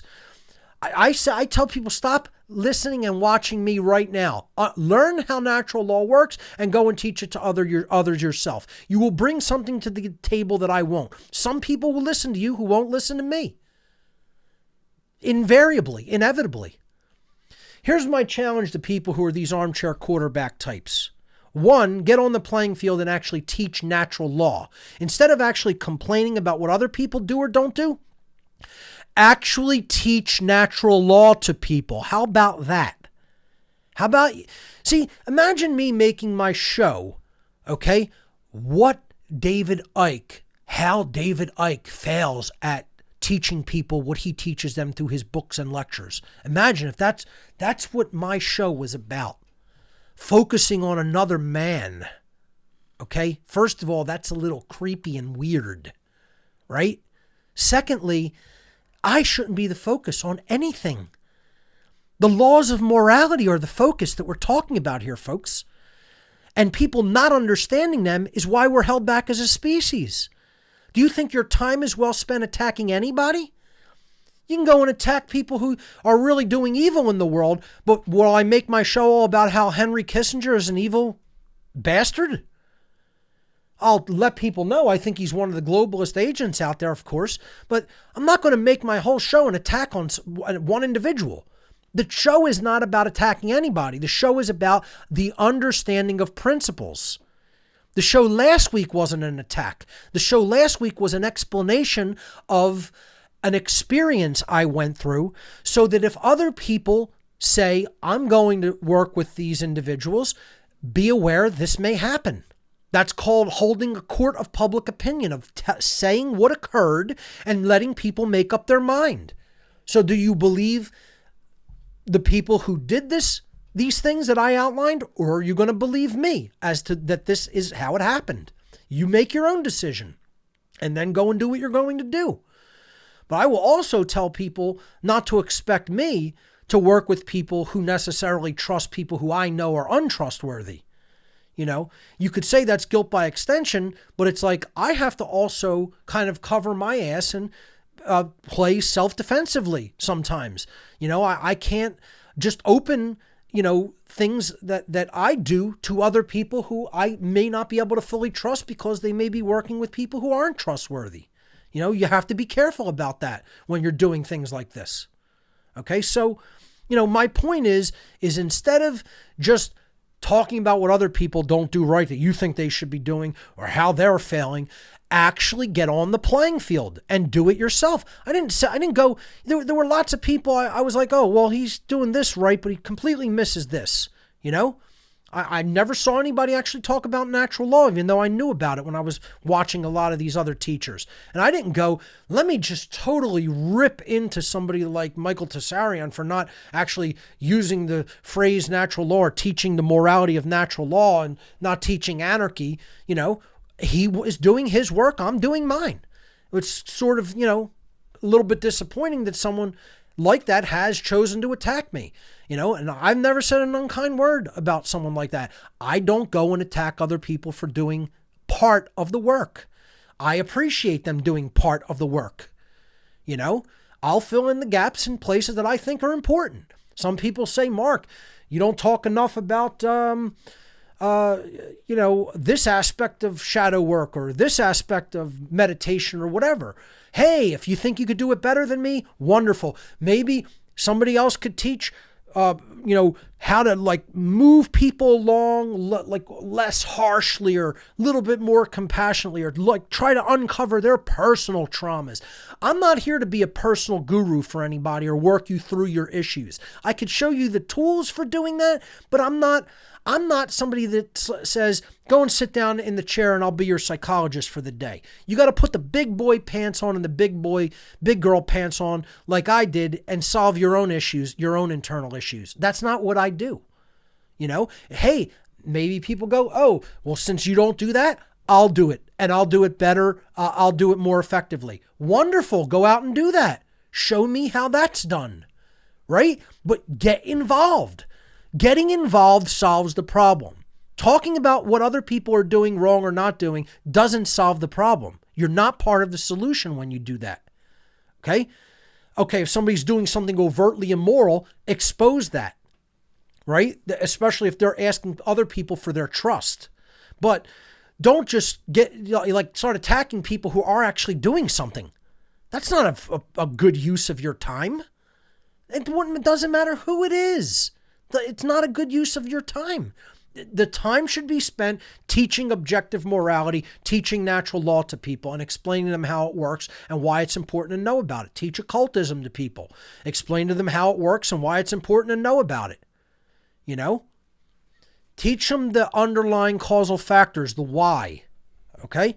Get them to that level of understanding. How many people are doing that in the world? Not many. They're all looking at the daily events, the happenings. I could be sitting here talking about coronavirus. I could be sitting here talking about Trump. I could be sitting here talking about, whatever's going on in the leftist communist circles of politics. It's all the symptoms. Getting to the causal factors is solving the symptoms. And people who point fingers at other people, they're not doing that work of exposing the causal factors. They're getting involved in interpersonal drama.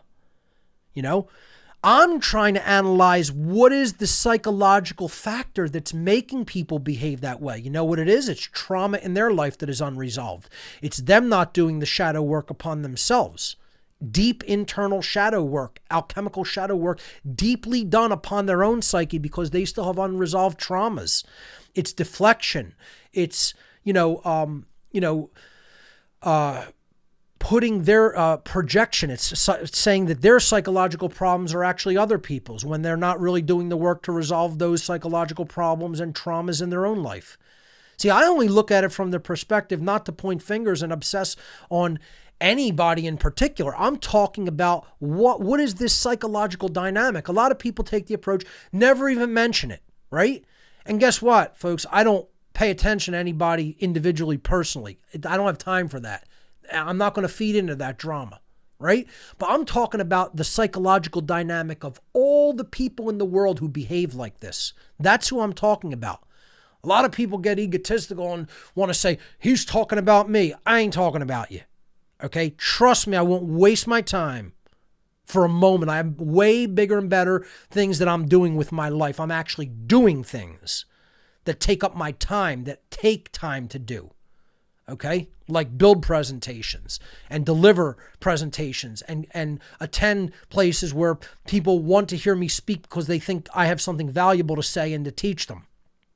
So my point is, we have to look at the psychological dynamic, because this armchair quarterback syndrome is one of the things that's holding humanity back from becoming a type 1 civilization and getting out of human slavery. So analyzing the psychology of this, the diseased psychology, is very important, not focusing on the individuals. And then, through putting that knowledge about how they can heal their traumas, we're helping them get up off that chair and get onto the playing field and really do the work. See, again, there's a big difference between having knowledge and understanding what it means, and then there's a world of difference, a huge gap and divide between coming to a level of even rudimentary understanding of what all that knowledge means versus really doing the great work truly, versus doing the right thing with that understanding of that knowledge that you have accrued. There's a world of difference between all those things. Having it versus understanding it versus doing the right thing with it. And most people have all of those things either flipped upside down or they're part way, and they're failing in a lot of those elements and not even understanding how or why, because they haven't done enough introspective knowledge of self. And here's the thing that is absolutely murdering the freedom movement. I mean, annihilating, murdering it, brutally putting freedom to death. Okay? The atheist movement and atheism in the freedom movement is one of the most destructive ideologies that has ever existed in humanity. I am going to start referring to atheism as the great freedom destroyer. That's what it is. The great freedom destroyer. Because true freedom can never be obtained in a state of moral relativism. And because natural law can never be understood without understanding where the laws of behavior come from.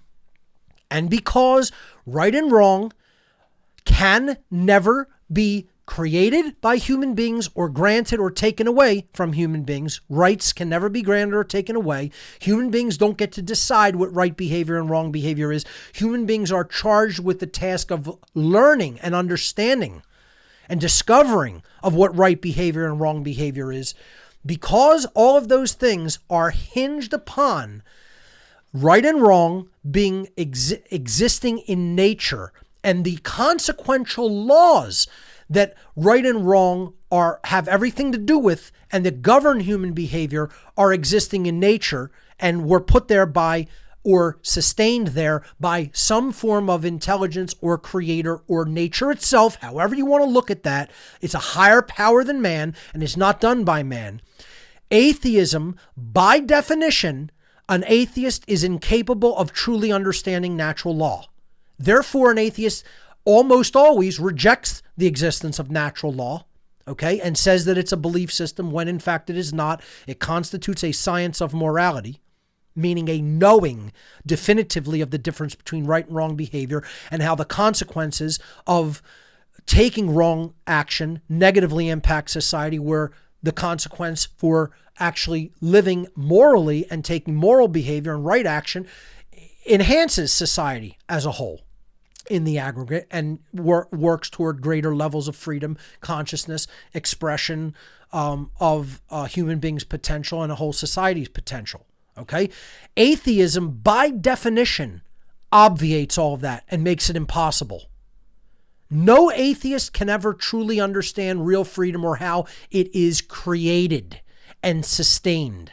They can only flail about wildly and possibly come to a rudimentary understanding accidentally of some of the principles of how freedom operates.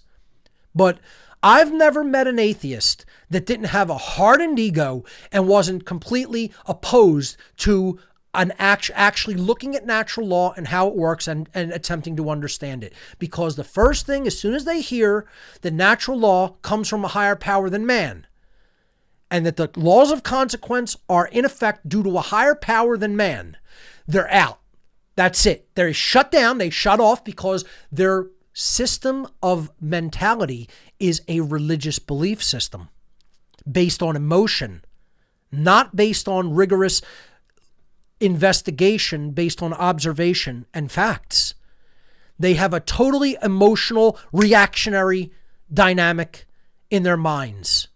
I've seen it over and over and over and over and over and over again. Okay? You will ask them how certain complexity is arrived at, and they'll say accidentally, which means they believe in chance that is far beyond any conceivable probability and statistics. You know, some of them will even say, I've heard of atheists that say they believe in karma. And then when you say, where did it come from? They're like scratching their head. Because what is the answer? We invented karma? Because let's face it, folks, that's what natural law is, right?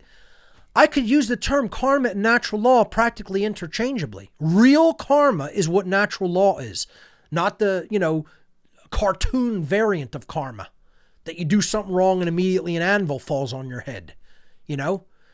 It's separated by time, distance, circumstance, culture, aggregate behavior.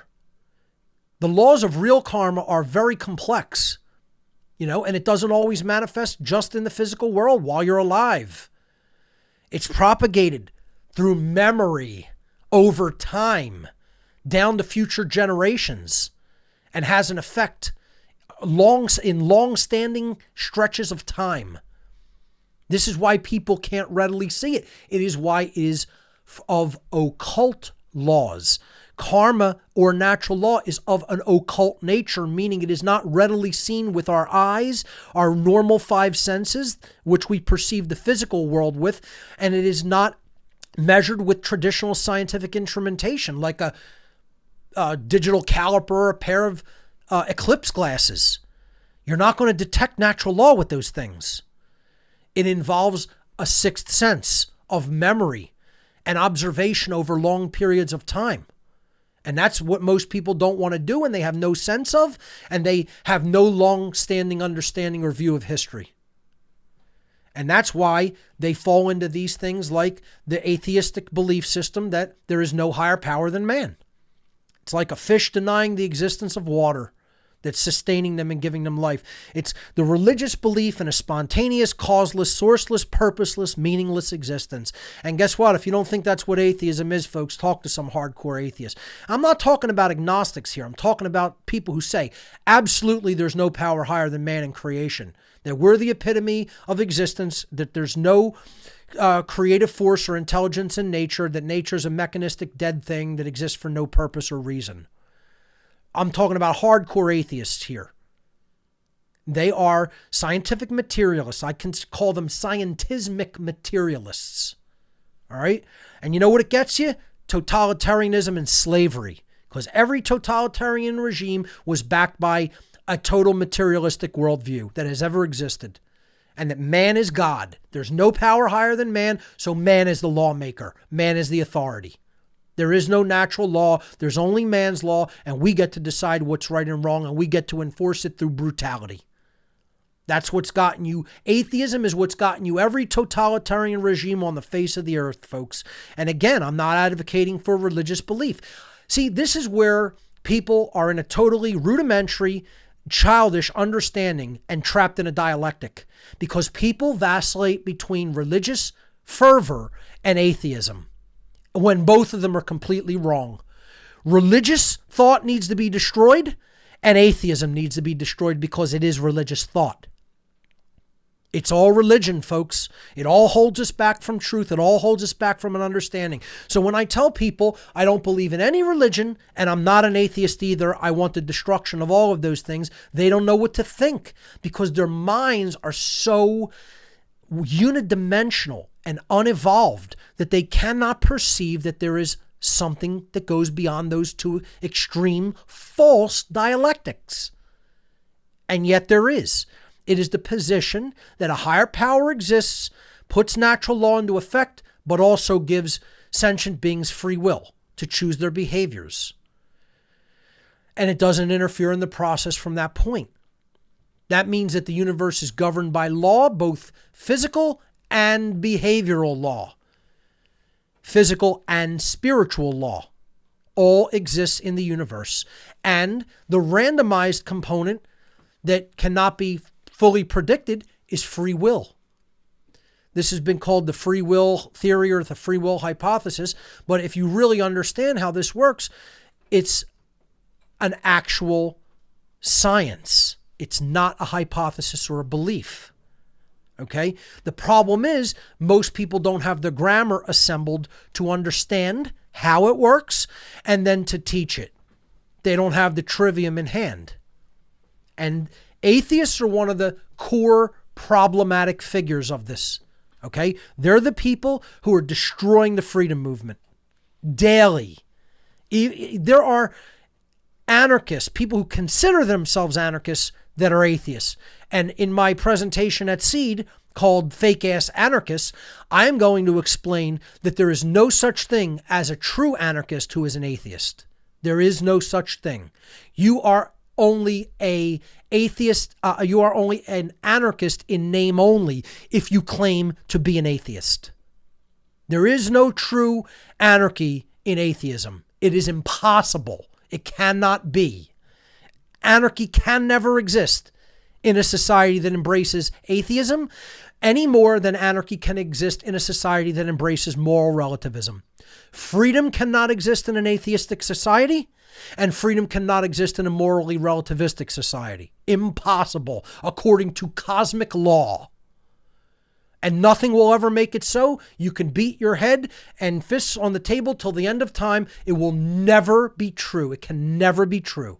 Those things can never exist simultaneously. Get as offended as you like. But yet, that's where most people are at in the freedom movement, and they believe that you're going to create freedom with the exact same underlying ideology that has created every totalitarian regime in the history of humanity. Yep. We're going to pour more gasoline and throw more matches on an existing home that's burned down, and it's going to magically rebuild itself. That's how it works, don't you know? Yeah. Jackasses. Jackasses. Okay? People who never learned how to think is really what it is. And I will blatantly offend every one of my listenership if you take that position. I don't really care. Get offended, shut the show the fuck off. It doesn't matter to me. Because I'm not here to stroke your delicate sensibilities. I'm here to tell hardcore truth about how reality works and how the laws of reality work so that we can free ourselves from the tyranny we're under. And atheism ain't ever going to get it done because this is what it's rooted in. And then I'm going to show you what it eventually becomes. It's rooted in the hardcore ego that we cannot detach from, that is a weight dragging us down, that we cannot acknowledge. I am wrong. I am not God. I am not the highest power in creation.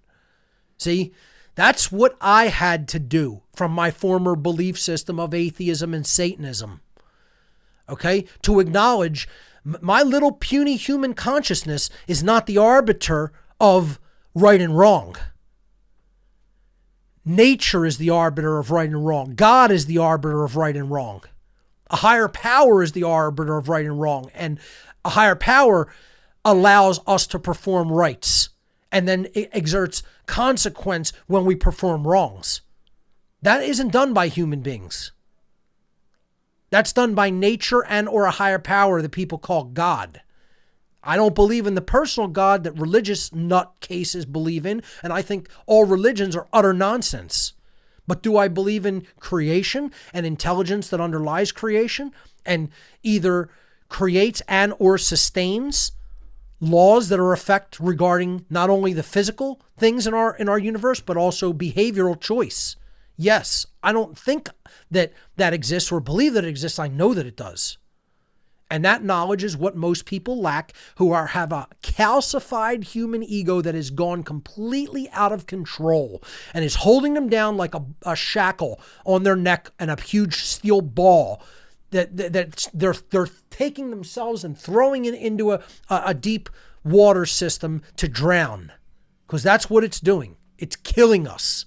The attachment to ego and the refusal to admit that we are not the be-all and end-all of creation and nature, and we do not make laws, that nature makes laws only, and only natural law is the only set of laws that exist for physical laws that governs matter and behavioral laws that governs behavioral choice. Until we acknowledge that and we get out of that satanic ego, freedom is impossible. It cannot be achieved. And certainly a type 1 civilization cannot be achieved in that set of ego. Not a true type 1 civilization anyway, that is truly directing its own destiny, evolutionarily. Because this is where the out-of-control ego leads. The out-of-control ego leads to the me society that I am the master of everything, not true sovereignty. It leads to this false notion that I can command, or I am God, or I am the arbiter of truth, or I am the arbiter of right and wrong. That's what it meant to eat of the tree of Eden, of the tree of the knowledge of good and evil. See, it's a mistranslation. To eat of the tree of the knowledge of good and evil meant to claim that you are the arbiter of good and evil. It doesn't mean to physically consume like eating a piece of fruit or eating a piece of food. Okay?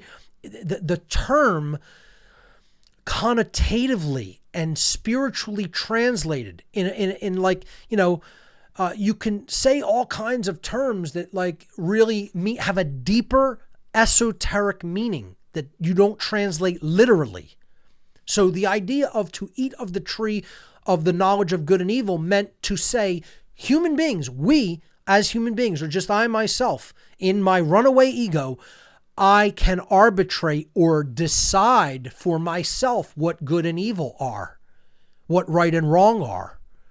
That's what the creator in this allegory was warning human beings never to do. Never make the claim through man's law, through the decrees of man's law, that human beings can decide and set what right and wrong are. Right and wrong are there for you to learn. They are there for you to discover what they are and then align your behavior to them so that you can perform right action and reap positive consequence collectively as a species, namely true freedom, and not perform wrong behavior, which will give you the consequence in the aggregate of enslaving you, of putting you deeper and deeper into bondage as a species. And what the out-of-control ego that doesn't want to acknowledge it's wrong, doesn't want to admit a higher power exists, and doesn't want to acknowledge natural law is a satanic mindset. From the Hebrew shatan, which means the adversary or the opposer. Well, what is it adversarial against? What is it opposing? It's adversarial against humanity progressing in consciousness and eventually becoming a type 1 civilization, because it's the force of entropy that wants to hold everything down, that wants to hold forward progress in consciousness and true evolution down and not allow it to expand and grow. It's the force that will not allow us to acknowledge that we are wrong. And eventually it turns into the satanic mindset of I am God. I will control everything. I will dictate what right and wrong are. And that's where we're at. Again, go back to the shows that I did called Our Society is One Big Satanic Ritual. Talking about what real Satanism is and how our society fully embraces the tenets of Satanism. And all of our institutions embrace them and are geared toward the continuance of the satanic ego out of control mindset, because real Satanism should rightly be called out of control egoism. That's really all it is. The belief that human beings are God and we invent what is right and what is wrong for ourselves, not the right way of discovering what those things are and aligning our behaviors to them. Because ultimately, this is what we're doing when we take that mindset, folks. We're watering a tree that we have a noose tied around our neck to one of its branches. And you know how that ends up. That tree, we're continuing to feed that tree of evil, and it grows and grows and grows until it pulls us right up, off of our feet and hangs us.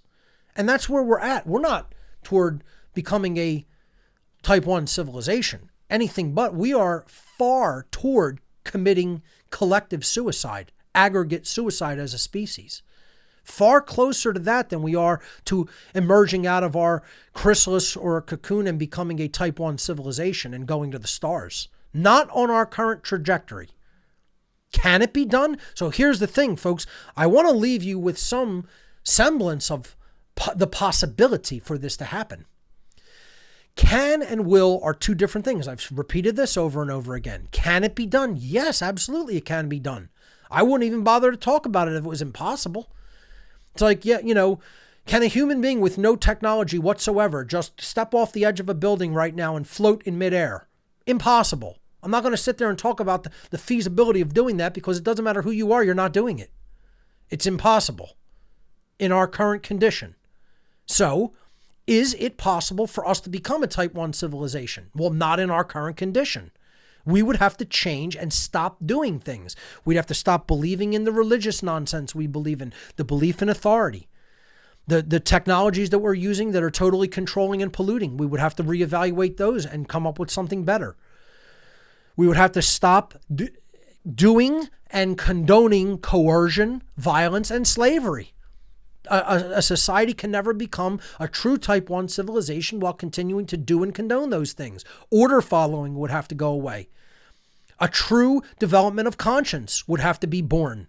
We'd have to become the true star child at a higher level of consciousness. Our understanding in the universe would have to be developed, and atheism would ultimately have to go away. Okay, and most of all, we need to get out of the satanic mindset and the out of control ego mindset. So what are we talking about here? We're talking about getting out of this self-loathing, suicidal way of life. And that is done by really understanding how wellness is manifested, or fitness, you could call it. Wellness, fitness, strength of the individual. Okay? And then strength of the whole society. Because this does extend beyond the individual and it goes to the aggregate of society. Because the individuals comprise the aggregate. There's so many different dimensions to wellness. We not need only mental wellness. We need emotional wellness, physical wellness, intellectual wellness, financial wellness, social wellness. Secureness in what we do, what we choose to do, occupationally, environmental wellness, and most of all, the thing that underlies them all, spiritual wellness. Why are we, I want to step back a slide. Why are we in this position, this suicidal, killing ourselves position by what we believe and what we are attached to and refuse to let go of, and we are watering that thing and making it grow and grow and grow instead of cutting it off and saying, no, I'm not going to do this anymore.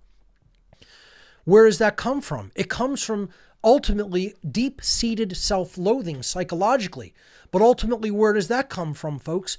It comes from being cut off from true spirituality. And being cut off from true spirituality comes from a mindset that spirit either doesn't exist or is meaningless, or that we have no true connection to it or no method of connecting to it. And so many people have told me repeatedly, within the freedom movement, I'm not talking about your average schmuck on the street that is a know-nothing, just nonsense television watcher. God only knows how those people think.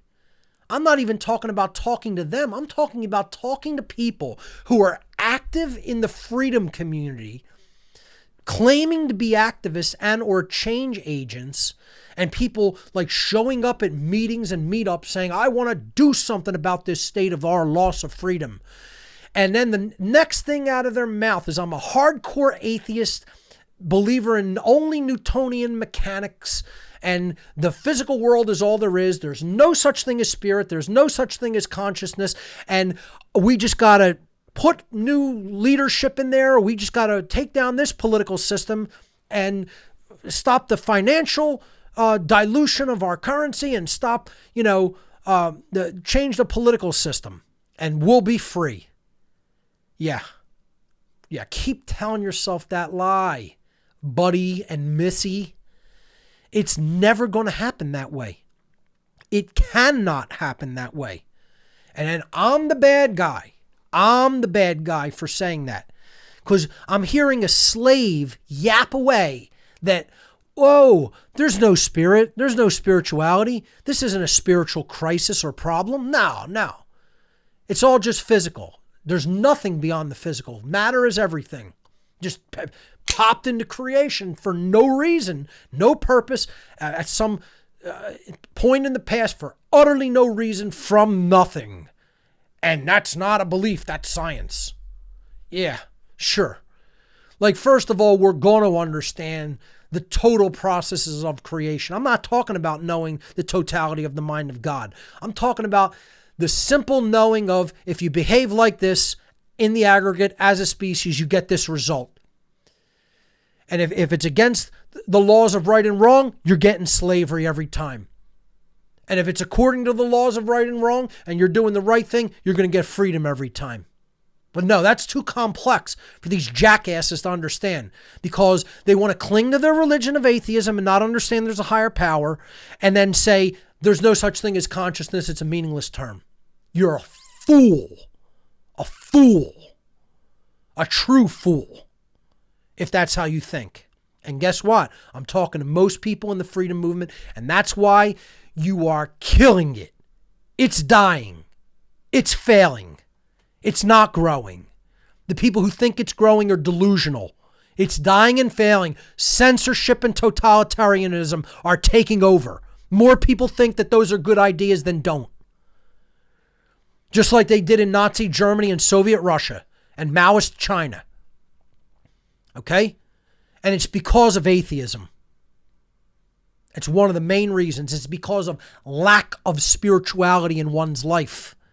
Lack of understanding the self from a spiritual perspective, and then working to heal the past traumas of the self. That's not being done. We're not working toward holistic wellness that starts with a wellness in spirit. You don't start with wellness of the external environment without starting with wellness of the spirit internally in mankind, in humankind. Okay? It doesn't work like that. You're not going to get the external result until you get positive internal results. And that comes from doing the work on yourself. In any of these dynamics, you could forget any of the other dynamics happening first if you have spiritual imbalance. That's where you have to start the healing process of healing past traumas. That's what creates fitness in every other area of life. And most people have no connection to spirit because they've been told it doesn't exist, and they've bought that fucking lie. And they're Newtonian scientismic materialists. Scientismic materialist atheists with a total lack of spirituality in their lives. And guess what? I've been around them. I've worked with some of them. And I'm telling you, they're all over the freedom movement, and they're poison. They're fucking poison. They're murdering this movement. And in their calcified ego, they're destroying freedom while simultaneously claiming that they're going to be those who usher in freedom. And guess what? That's exactly what every totalitarian regime has done that embraced the principles of atheism. Because it eventually becomes Satanism. And guess what? You can call that by any other name. Communism is just a form of Satanism. Nazism is just a form of Satanism. Chinese communism / Maoism, it's just a form of Satanism. Every other totalitarian form, it's a form of Satanism. That's all it is. It's out of control ego, eventually turning into the belief that humans are God. We make up right and wrong, and therefore we'll control other people. That's it. That's all it is. Okay? So we have to learn the dimensions of wellness and then pathways to wellness. Now, I'm not going to cover pathways to wellness in this show. That'll be possibly for another show. Then there's many techniques. But the one thing that it has to start with is the self, folks. It's got to start with the self, the shadow work. And this is what I envision, how I envision people in their refusal to do the shadow work. One, they don't even know what it is. First of all, let me just clarify this before we go to calls for the rest of the show. Okay? I get this question a lot. It's one of the biggest questions that I get. Like, put the slide up momentarily, then you can cut back to me. Okay? So see this slide?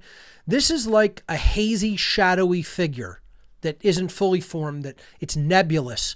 People don't know what it really is, what it's about. Was that male or female?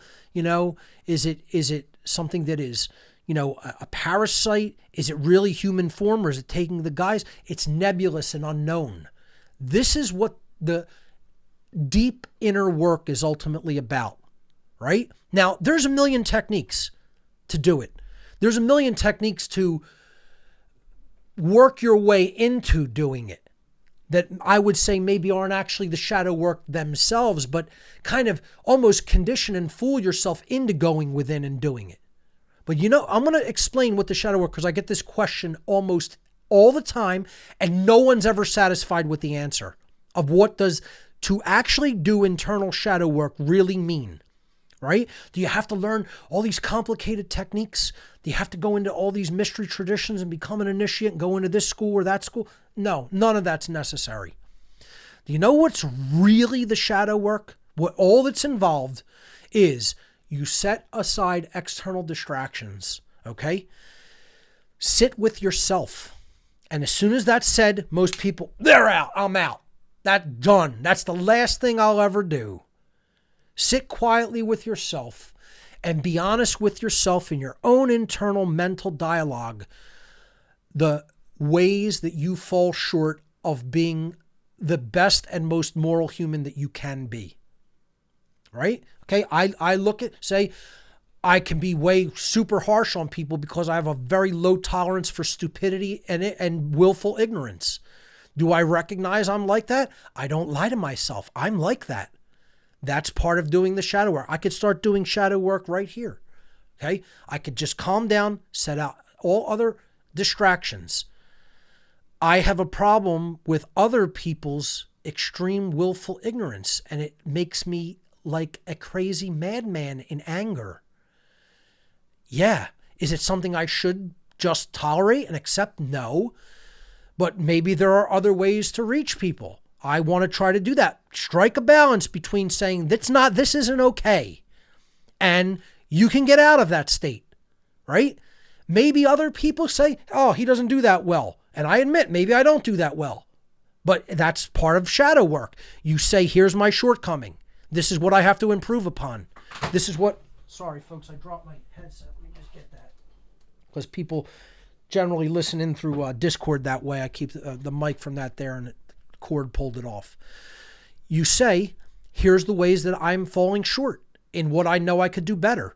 So guess what? Here's my other challenge from earlier. Instead of being an armchair quarterback, pick the things you think I don't do that well and do them yourself. Show me how it's done. Set an example for me about how I could improve aspects of what I teach. That's it. Wonderful. I would love people saying that. Send me a video. Hey, Mark, I noticed you tend to fall short at doing this. Maybe I could pick up the slack and do it better than you in this respect or in this aspect. Wonderful. That's a challenge out there to people. Do it. Don't talk about it. Go out and do it. Put it out there. You'll probably surprise yourself and me at how well you do, right? I'm not saying I'm perfect at everything or I'm the best at every aspect of it. I said, in general, holistically, I'm the person I think is putting out the teaching of natural law more and better than anybody else doing it. But I never said I'm perfect in all the aspects, never would. Okay? So that's part of the shadow work. It's just sitting with yourself. You don't even have to look in a mirror. Close your eyes.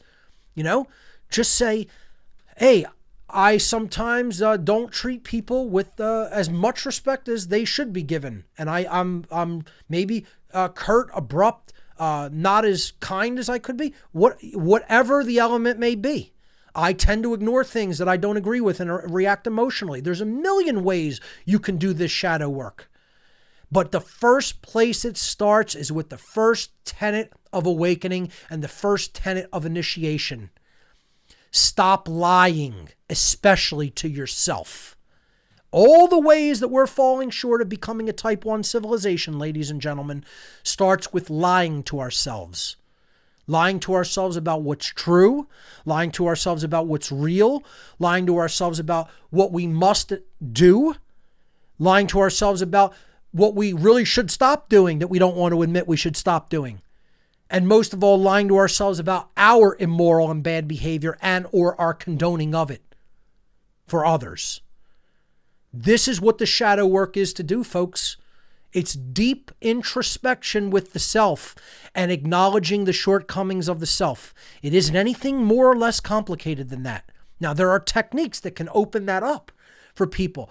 Tapping, meditation, rhythmic drumming, psychedelics, emotional freedom technique. You could go on and on with the multifaceted methods, but they will all open up some aspect of your psyche and personality to the same thing, to acknowledge those dark aspects of your persona, your personality, your psyche that are nested deep in the subconscious. Bring them forth so that you work with them at a conscious level and acknowledge their presence. It doesn't even mean you have to eradicate them forever, permanently, which would constitute a form of perfection. It means you know that those things are there that you have to battle with on a daily basis continuously. And consciously, in the moment, make the decision to choose to do better than your former self, your previous self. That's who you're competing with. It's nothing external to the self. It's within. That's the true alchemical shadow work. And I'm telling people, most people will run away from that faster, that they would rather go into a situation of blazing warfare where they are almost assuredly going to die than do that type of internal work. Almost assuredly, they would choose certain death in battle rather than face the courage of going within, rather than develop the courage of going within and deal with their own internal spiritual, psychological, and emotional issues, without any doubt in my mind. And that is what we have to do above all else if we're going to turn the tide, truly start making our way toward real evolutionary progress and a true type 1 civilization. So I think that covers what I wanted to talk about here today in at least the formal part of the presentation. If we cut back to the slides, I just have a couple of quick things at the end, and then we're going to go to your calls on Discord. All right, so if you have found value in what I have said here today and what I've taught in the whole series of What on Earth is Happening, and I always preface that, folks, notice, it's not a command. It's not me telling you must do it. It's saying if you have found value in it, right? It's a provisional statement. It's saying if you think that this has been valuable to you and you've learned something that is capable of adding value to your life or helping to change your life in a positive way, then we do accept voluntary donations here at What on Earth is Happening for hard copies of the material that we otherwise make available for free online. You can get those at gifts.whatonearthishappening.com. We have t-shirts, we have flash drives, we have DVDs, we have keychains, buttons, stickers, and then we have some really special items. Namely, we have the complete Passio collection, and then you could also make donations for the completion of the Natural Law documentary that we are very successfully working on and getting ready to bring to its completion. There, 5 tiers of donation available on the gifts.whatonearthishappening.com site. If you want to make a straight donation voluntarily because you find value in the work, we'll get to that in a moment. But I also make available a data hard drive with all of the study materials and all of the things that I personally studied to come to the understanding that I have come to. In other words, I'm aggregating the grammar on this drive called the ARC. Okay, I'm putting all the knowledge collected from an eclectic variety of sources, aggregated onto a 1 terabyte hard drive. If you're interested in that research knowledge, you can go to whatonearthishappening.com/ARC and read the instructions for receiving that. Okay, it is also a free offer of the data, and I ask for a voluntary donation for the work in the assembly and dissemination of that, and the work that I do in actually copying that data and putting it all together and shipping it back to you. So you could read about what it is at that page, or click the ARC tab or button on the site, and there's a form at the bottom of that page you could fill out for shipping instructions. I do have very stringent shipping instructions for it, to protect your property, namely the drive you're sending me. So that's the ARC drive. And finally, if you want to make a straight donation for nothing in return except appreciation. See, that's what a real anarchic society, folks, that's another thing very briefly, okay? A real anarchic society, you know what its currency would be? Its currency would be thankfulness. It would be gratitude. Gratitude will be the currency in a true anarchic society, not based in coercion, control, and haves and have-nots. See, and it's okay to ask, you know? There's nothing wrong with asking. The whole idea of the law of allowing that's put forward in the New Testament and put forward in the true law of attraction actually is ask and you will receive. If I didn't ask people for donations for the documentary, which I didn't at first, that's why we were almost out of commission for 4 months, because monies that I was going to allot for documentary, budget had to be spent on something that the city hit me with, namely fixing some cosmetic cracks in a wall. And then they were saying it was structural damage. They just don't want the property value going down by a house on the block having a couple cracks in the facade, in facade bricks that are, not even structural or foundational, supports. So, I got hit with that. I was going to use that money toward this documentary and I wasn't able to. Okay. And then the stuff with, the conference happened. I took another hit. So I just tell people it's a voluntary thing. If you can't afford it, if you don't want to do it, if you feel you haven't gotten value and you just don't want to, don't do it. It's purely voluntary. If you want to help me, continue to, produce the show on a daily basis, live, have food, pay my bills, I do this full time and this is what funds it. And this is hard work, folks. This is continual work. I'm not asking for anything for free. I'm saying if you find value in the work that I have produced and you want to see it continue, you can make a voluntary donation at whatonearthishappening.com/donate.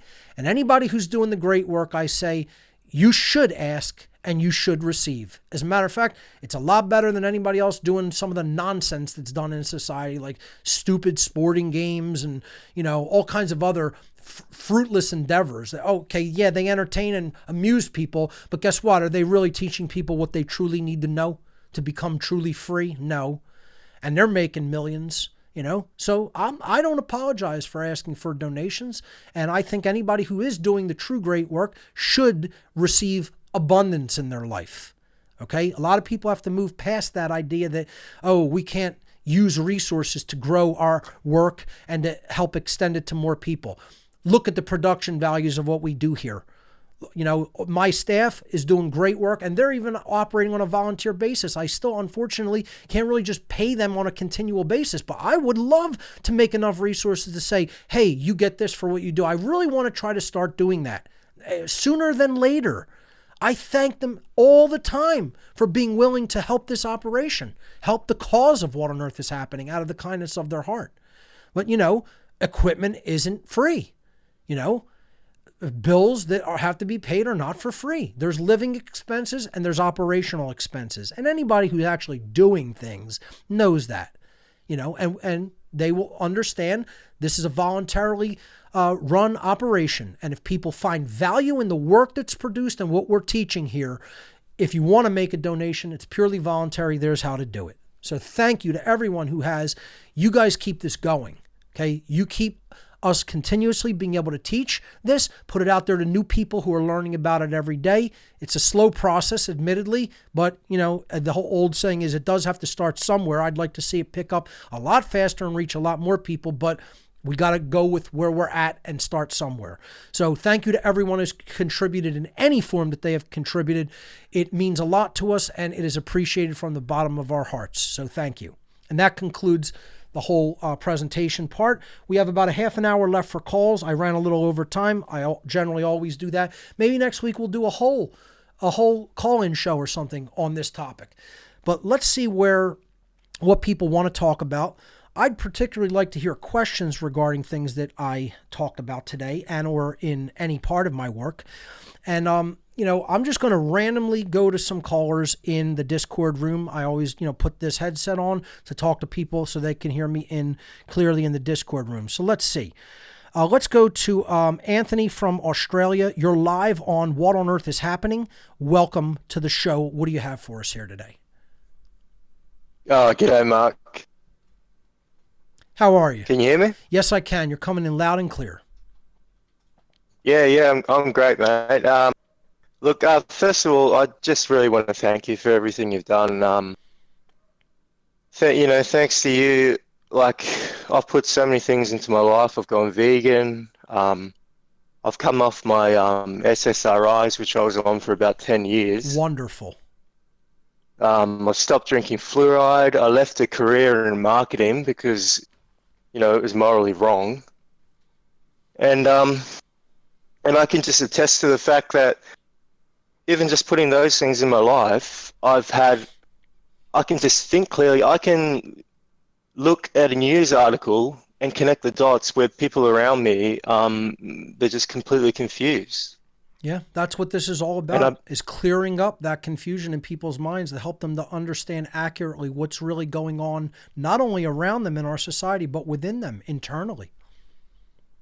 Yeah, and, you know, one of the things I wanted to mention to you was that, yeah, I'm not ashamed to say that I'm a recovered alcoholic, and I'm in Alcoholics Anonymous. Okay.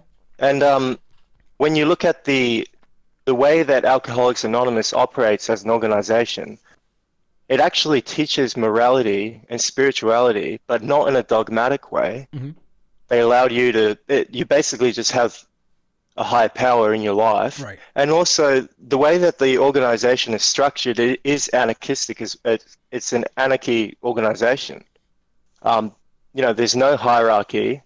Every group's autonomous. You know, one of the traditions is that there is no authority in AA except for a higher power. Right. That someone has to make a personal one-to-one connection to get some guidance in what they need to do to solve the problem themselves. It doesn't do it for you. Yeah. But you get some guidance by connecting to that higher aspect of self and nature and creation to get the spiritual strength and well-being or fitness enough to say, I'm worth it. I'm not going to be self-loathing anymore. I'm not going to hurt myself in this way anymore. And I'm going to do that for myself, because that higher power, as the saying goes, helps those who help themselves. Yeah, and you know, when you talk about shadow work, I mean, what happens in AA is you have to sit down with your sponsor and with a piece of paper and write every wrong thing you've ever done in your life. There you go. And then you have to go back and make amends for that. And now you know why people don't want to do it. This is why we're falling short in that. Yeah. And they die. People die. It's hard. You know, people come into. I've seen people come into AA that they see that that's what they have to do, and they go fuck it. They leave. That's right. And they end up dying. That's right. They drink themselves to death. That's what we're doing as a society. Yeah. Yeah. And, see, I never said that the shadow work was easy. I said it was simple. When I tell people how simple it is to do, they don't want to accept that as the explanation. They think I'm going to give some extreme, you know, all kinds of crazy procedures and rituals, and you know, that's not what it is, folks. This is what it is. But I'll tell you what, though, that when you actually, you know, when you shine a light on the darkness and you actually sit down and do it, it's not as bad as you think. And the rewards for doing it are just astronomical. Like, people's lives change. And it's just morality. There's other way, you know. As with any other task, right? The hardest part is beginning, because you're in a state of inertia. Objects at rest tend to stay at rest. Objects in motion tend to stay in motion, right? Unless a force is actively applied. So when you're at rest and you're not doing something, the hardest part is applying that force to say, I'm going to start. And most people don't want to start, okay? But once you start, what happens? Another dynamic of motion goes into effect called momentum. Meaning that you've applied a force. Yeah. Now, if you continuously apply that same amount of force, you reach acceleration. Things go faster. Okay? And that's what we're talking about. We're talking about just start the process. And then you will see it will become easier and easier as you do it. But if you don't do it, it's going to remain hard to do. And the same goes for doing the great work of teaching natural law and learning the technology. Look, I got people who told me I didn't even know what I didn't know. I attended your teaching natural law seminar. You gave me the unknowns that I was completely unaware of involved in doing this.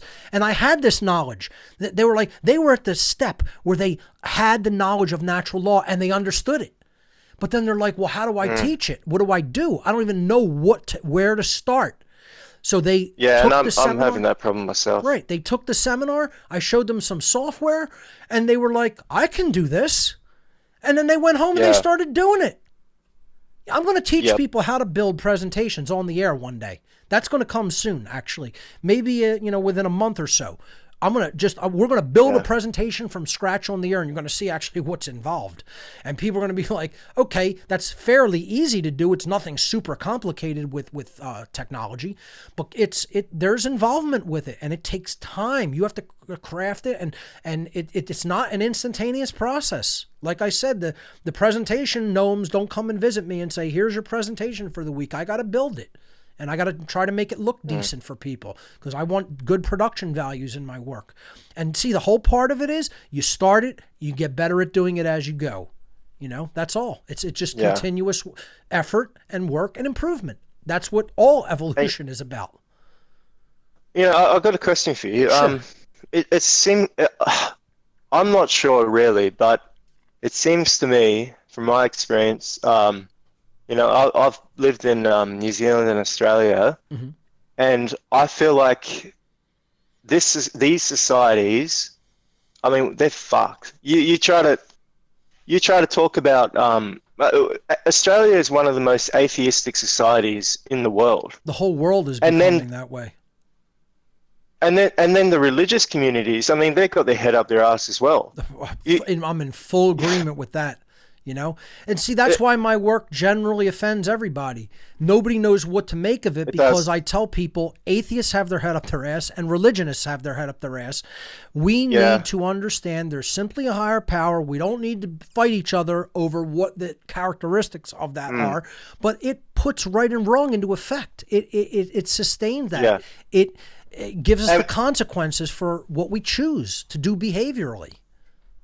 And as long as we have agreement about what is right and what is wrong, it doesn't matter if it's Jesus, if it's Allah, whatever. As long as you're not doing wrong to other people, then you're living morally. And that's easy to agree on because there's only 7, quote, sins or transgressions against natural law: murder, assault, rape, theft, trespass, coercion, willfully lying. Every one of those things is a form of every wrong, and every one of those things is a form of theft. All rights are property rights. All wrongs are transgressions against some form of property, invariably, inevitably. And people just don't understand that general principle.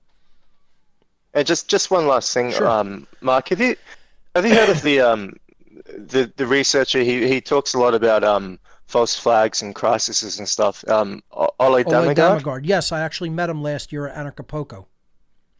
Well, he said in one of his presentations that he's able to predict where the next event is going to be because somebody, an insider, called him and said they leave clues, and the reason that they leave clues is because they're trying to escape karma, because they want to tell the public in a cryptic way what's going on. Yeah. So that the karma comes back on us. It would not. And I don't think they will escape karma, but it is up to us to.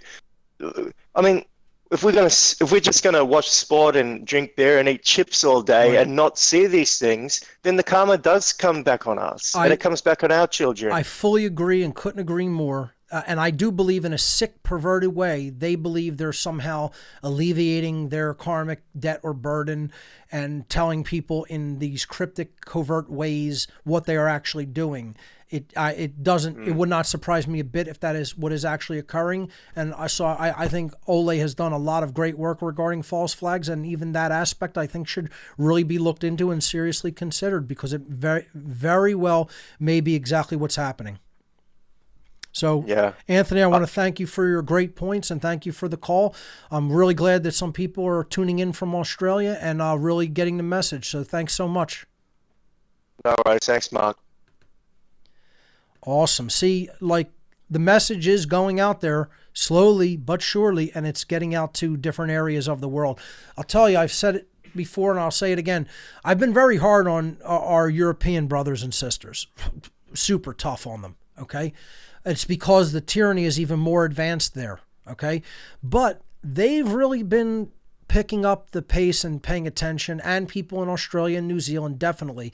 And unfortunately, I think it's because like things are so bad, getting so bad in those areas, because they, The whole authoritarianism has gotten worse, and the propaganda in those countries has gotten even worse. The United States is in a slight bit of a better position, namely because we haven't given up our firearms and because there's a lot more alternative media going on in the United States. I see a lot more people from Europe coming online and waking up and really being hungry for this knowledge. A lot of the ARC drives orders I'm getting are from Australia, and a lot of the gifts orders I'm getting are from Australia. So, are from Europe, Australia, New Zealand. Look, folks, I want to tell you something. I got the first ever gifts request for items, for hard copy of items in my gifts area from China this past week. That's something. That is something. Okay? If even people from China, and it was a woman in Hong Kong, that's all I'll say. Okay? But a woman from Hong Kong requested some things from the donation gifts area of my website. The first ever request from China. That's significant.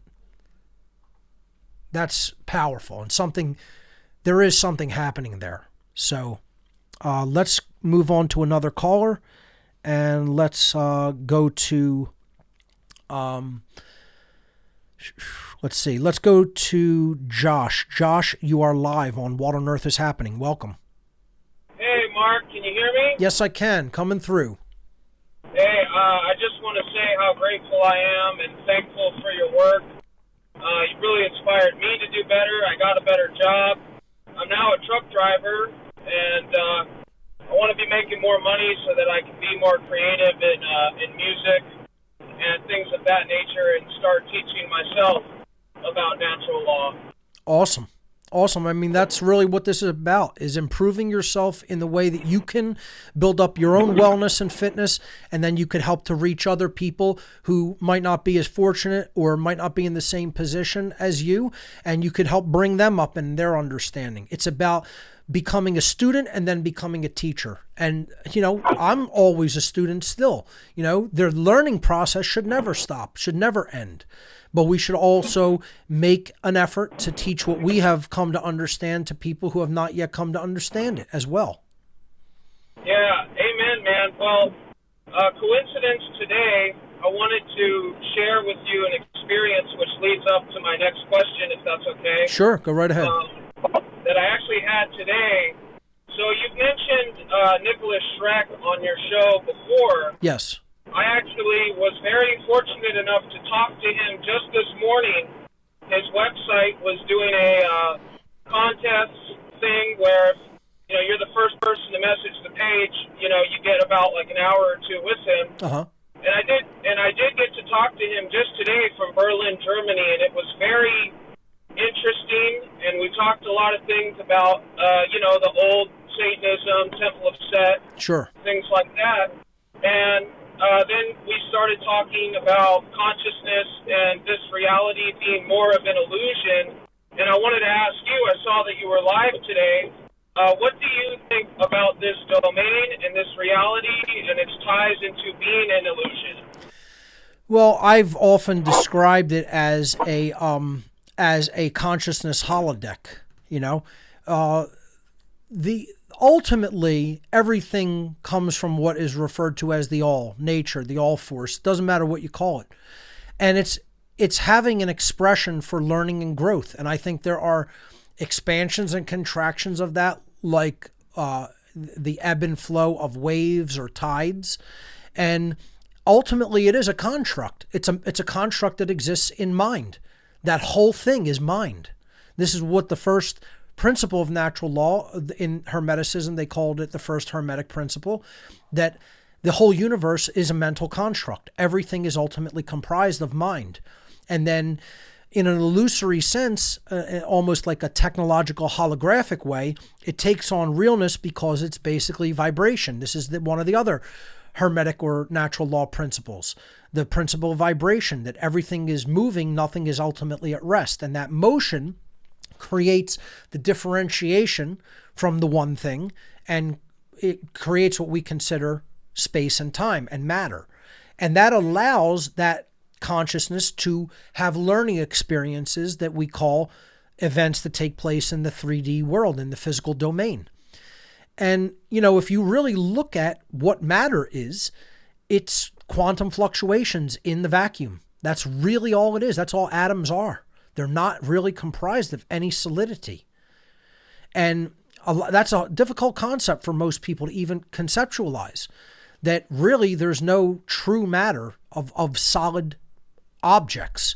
If you went into a thing that you consider hard or solid, like let's say this table, you would go down to the level where you would look at individual atoms and then subatomic particles, and then ultimately you would look at those, and those are just vibratory, really literally vibrations that are like things in a vacuum creating a vibration that seems like a particle, but really it would be like, blowing air and it like, taking on some form or shape, but there's really not anything solid there. It's just a vacuum fluctuation of vibration that is vibrating so quickly that it appears that, it's actual solidity. So, if I,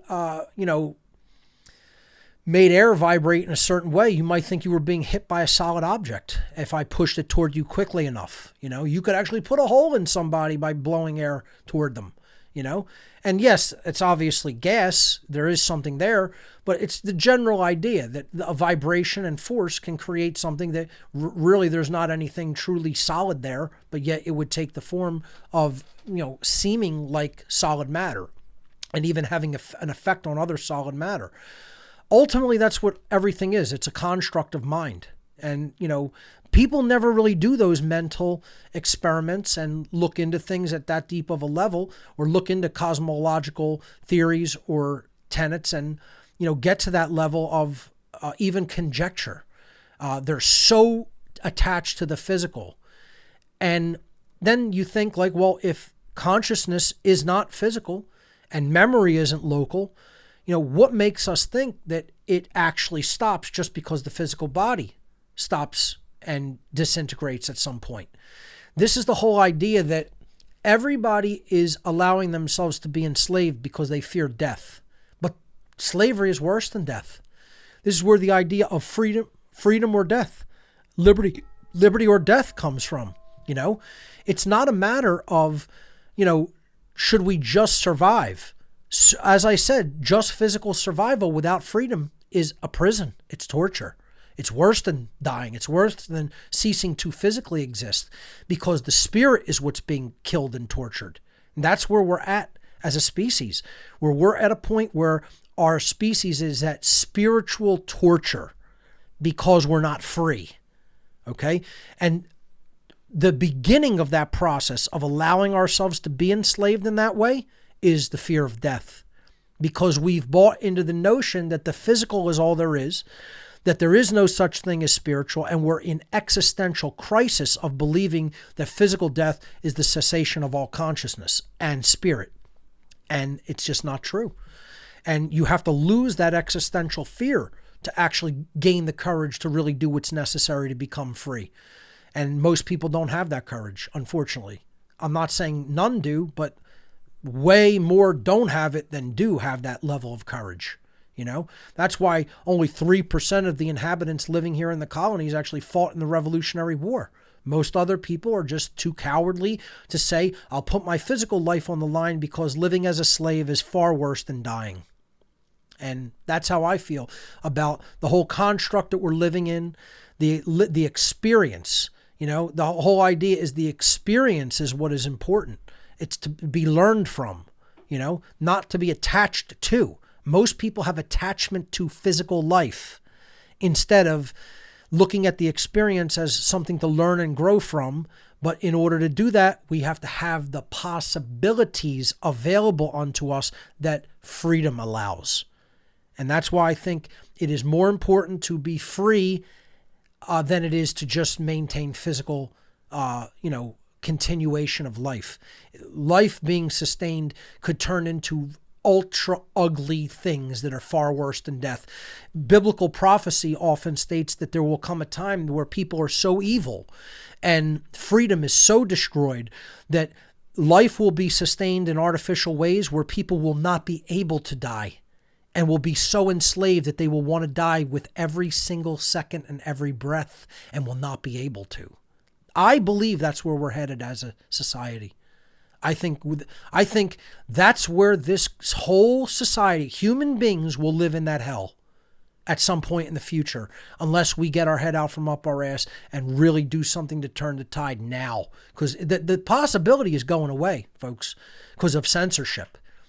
Right now, you search the internet, you cannot find a massive amount of the things that are on the arc drive right now online. You can't do it. You would not be able to do it, because of how censored the internet has become. That's why when I found something worthwhile, I don't go, oh, that'll be there next week or next month or next year. I download that shit.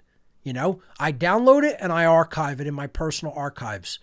I don't trust anything that it's not going to get taken down, censored. The author's going to die and then take it down. Their website's going to close down. Anything can happen. You don't trust that things are going to be online that are valuable. People should be downloading things that they think are valuable. Learn how to download things from online and create data archives. That's what I did. That's what the ARC is. And I'm telling you right now, if you search for like 2/3 of that stuff online today, you'd be hard-pressed finding it. All right, so thank you, Josh. Let's go to another caller. Let's hear from, let's go to Luke. Luke, you're live on What on Earth is Happening. Welcome. Luke O'Handy, are you there? How do I sound? Hey, there you go. Coming in loud and clear. I just like to start off by, like everyone else, saying thank you for doing the actual, holistic, true work that it's impossible to find. Thank you. I appreciate that gratitude. And my response, as always, is the best way you can thank me is to eventually activate and become a teacher of natural law yourself. That's with everyone who thanks me for doing this. I want to thank you as a peer for at least learning this, but then, really become a peer in teaching it. That's how you could thank me the most. That's the most thanks I could ever get. Okay. When people tell me, because I've learned this, because you've put knowledge out, okay, I've become a teacher of it, not just a listener to you. I don't want followers. I don't care about followers. Okay. People accuse me of trying to be a cult. Cults creep me out. I don't want sycophantic worshipers. I never wanted that. I tell people I'm not your master, your leader, your guru. I don't want that. Okay. I want you to teach natural law to other people. That's all. So I appreciate the gratitude, and I think that is like the real currency that we will operate on. But since we have limited time, I'll let you go ahead and get to what you wanted to ask or comment on. Oh, I've done a little bit. My local city uses sodium fluoride in the entire water, so I usually go talk to them about that. Mm-hmm. And I've talked to them about putting up 5G towers and stuff. Mm-hmm. And then I live out over in Oregon. Okay. So I live pretty close to Portland. And I went to a gun rally. It was about gun rights, and it's just listening to people argue about. It's just division and this victim mentality. Yeah. And then I try to talk about freedom and truth, and then it's just so ingrained. How do people who are drinking fluoride and it's a big part of it. How do we escape? It's affecting their ability to really truly think critically and apply the Trivium process and come to accurate understanding. Filtration of water, folks, it's very important. See, here's another thing. And I'm sorry, the caller's name again, Luke. Luke, I really appreciate you bringing that up, okay? And here's why. I need to revisit some of the things that I talk about regarding health, holistic nutrition, because there is so much disinformation going on about different things. There are so many people trying to gain, followers and money and selling books and videos just because they're putting out the latest fad or the latest thing that, this is now off limits for consumption, or you should eat all of this, or, different things. I have heard people online saying, don't get a reverse osmosis system. It's like reverse osmosis system is the best thing you could do other than distilling water. If you don't want to buy a tabletop distiller or a larger distillation unit, which is more expensive, that's probably the best water you can drink. Drinking distilled water, if it's unpolluted, You could test it with a total dissolved solid tester that you could buy for like $10, $15, okay? Obviously, yeah, you leave distilled water in any kind of a polluted or dirty environment, it's going to soak up the toxins. But if it's clean and it's distilled into a good, clean glass container, that's the best water to drink, folks. Your cells need pure H2O. They need pure water. No, they don't need mineral-infused water. Incorrect. I've said this over and over, and there's still this lack of understanding that your cells need pure water. Pure water is a carrier system for nutrition. Okay? It's also a carrier away of toxins. It carries nutrition to your cells. It carries toxins away. Very simple concept, yet people still don't understand it and are saying, oh, I would go with a gravity-fed filter over RO system or a tabletop distiller. It's the exact reverse. The best thing to do is to distill water. The second best thing is reverse osmosis. The third best thing is gravity filtration and or filtration through some type of an ion exchange resin. And then the last thing you want to do is just carbon filtration, which helps with taste but not much else. Folks, guess what? That's all the time we have for this edition of What on Earth is Happening. Boy, did that go fast. Thank you for watching, everyone. We'll see you right here next week.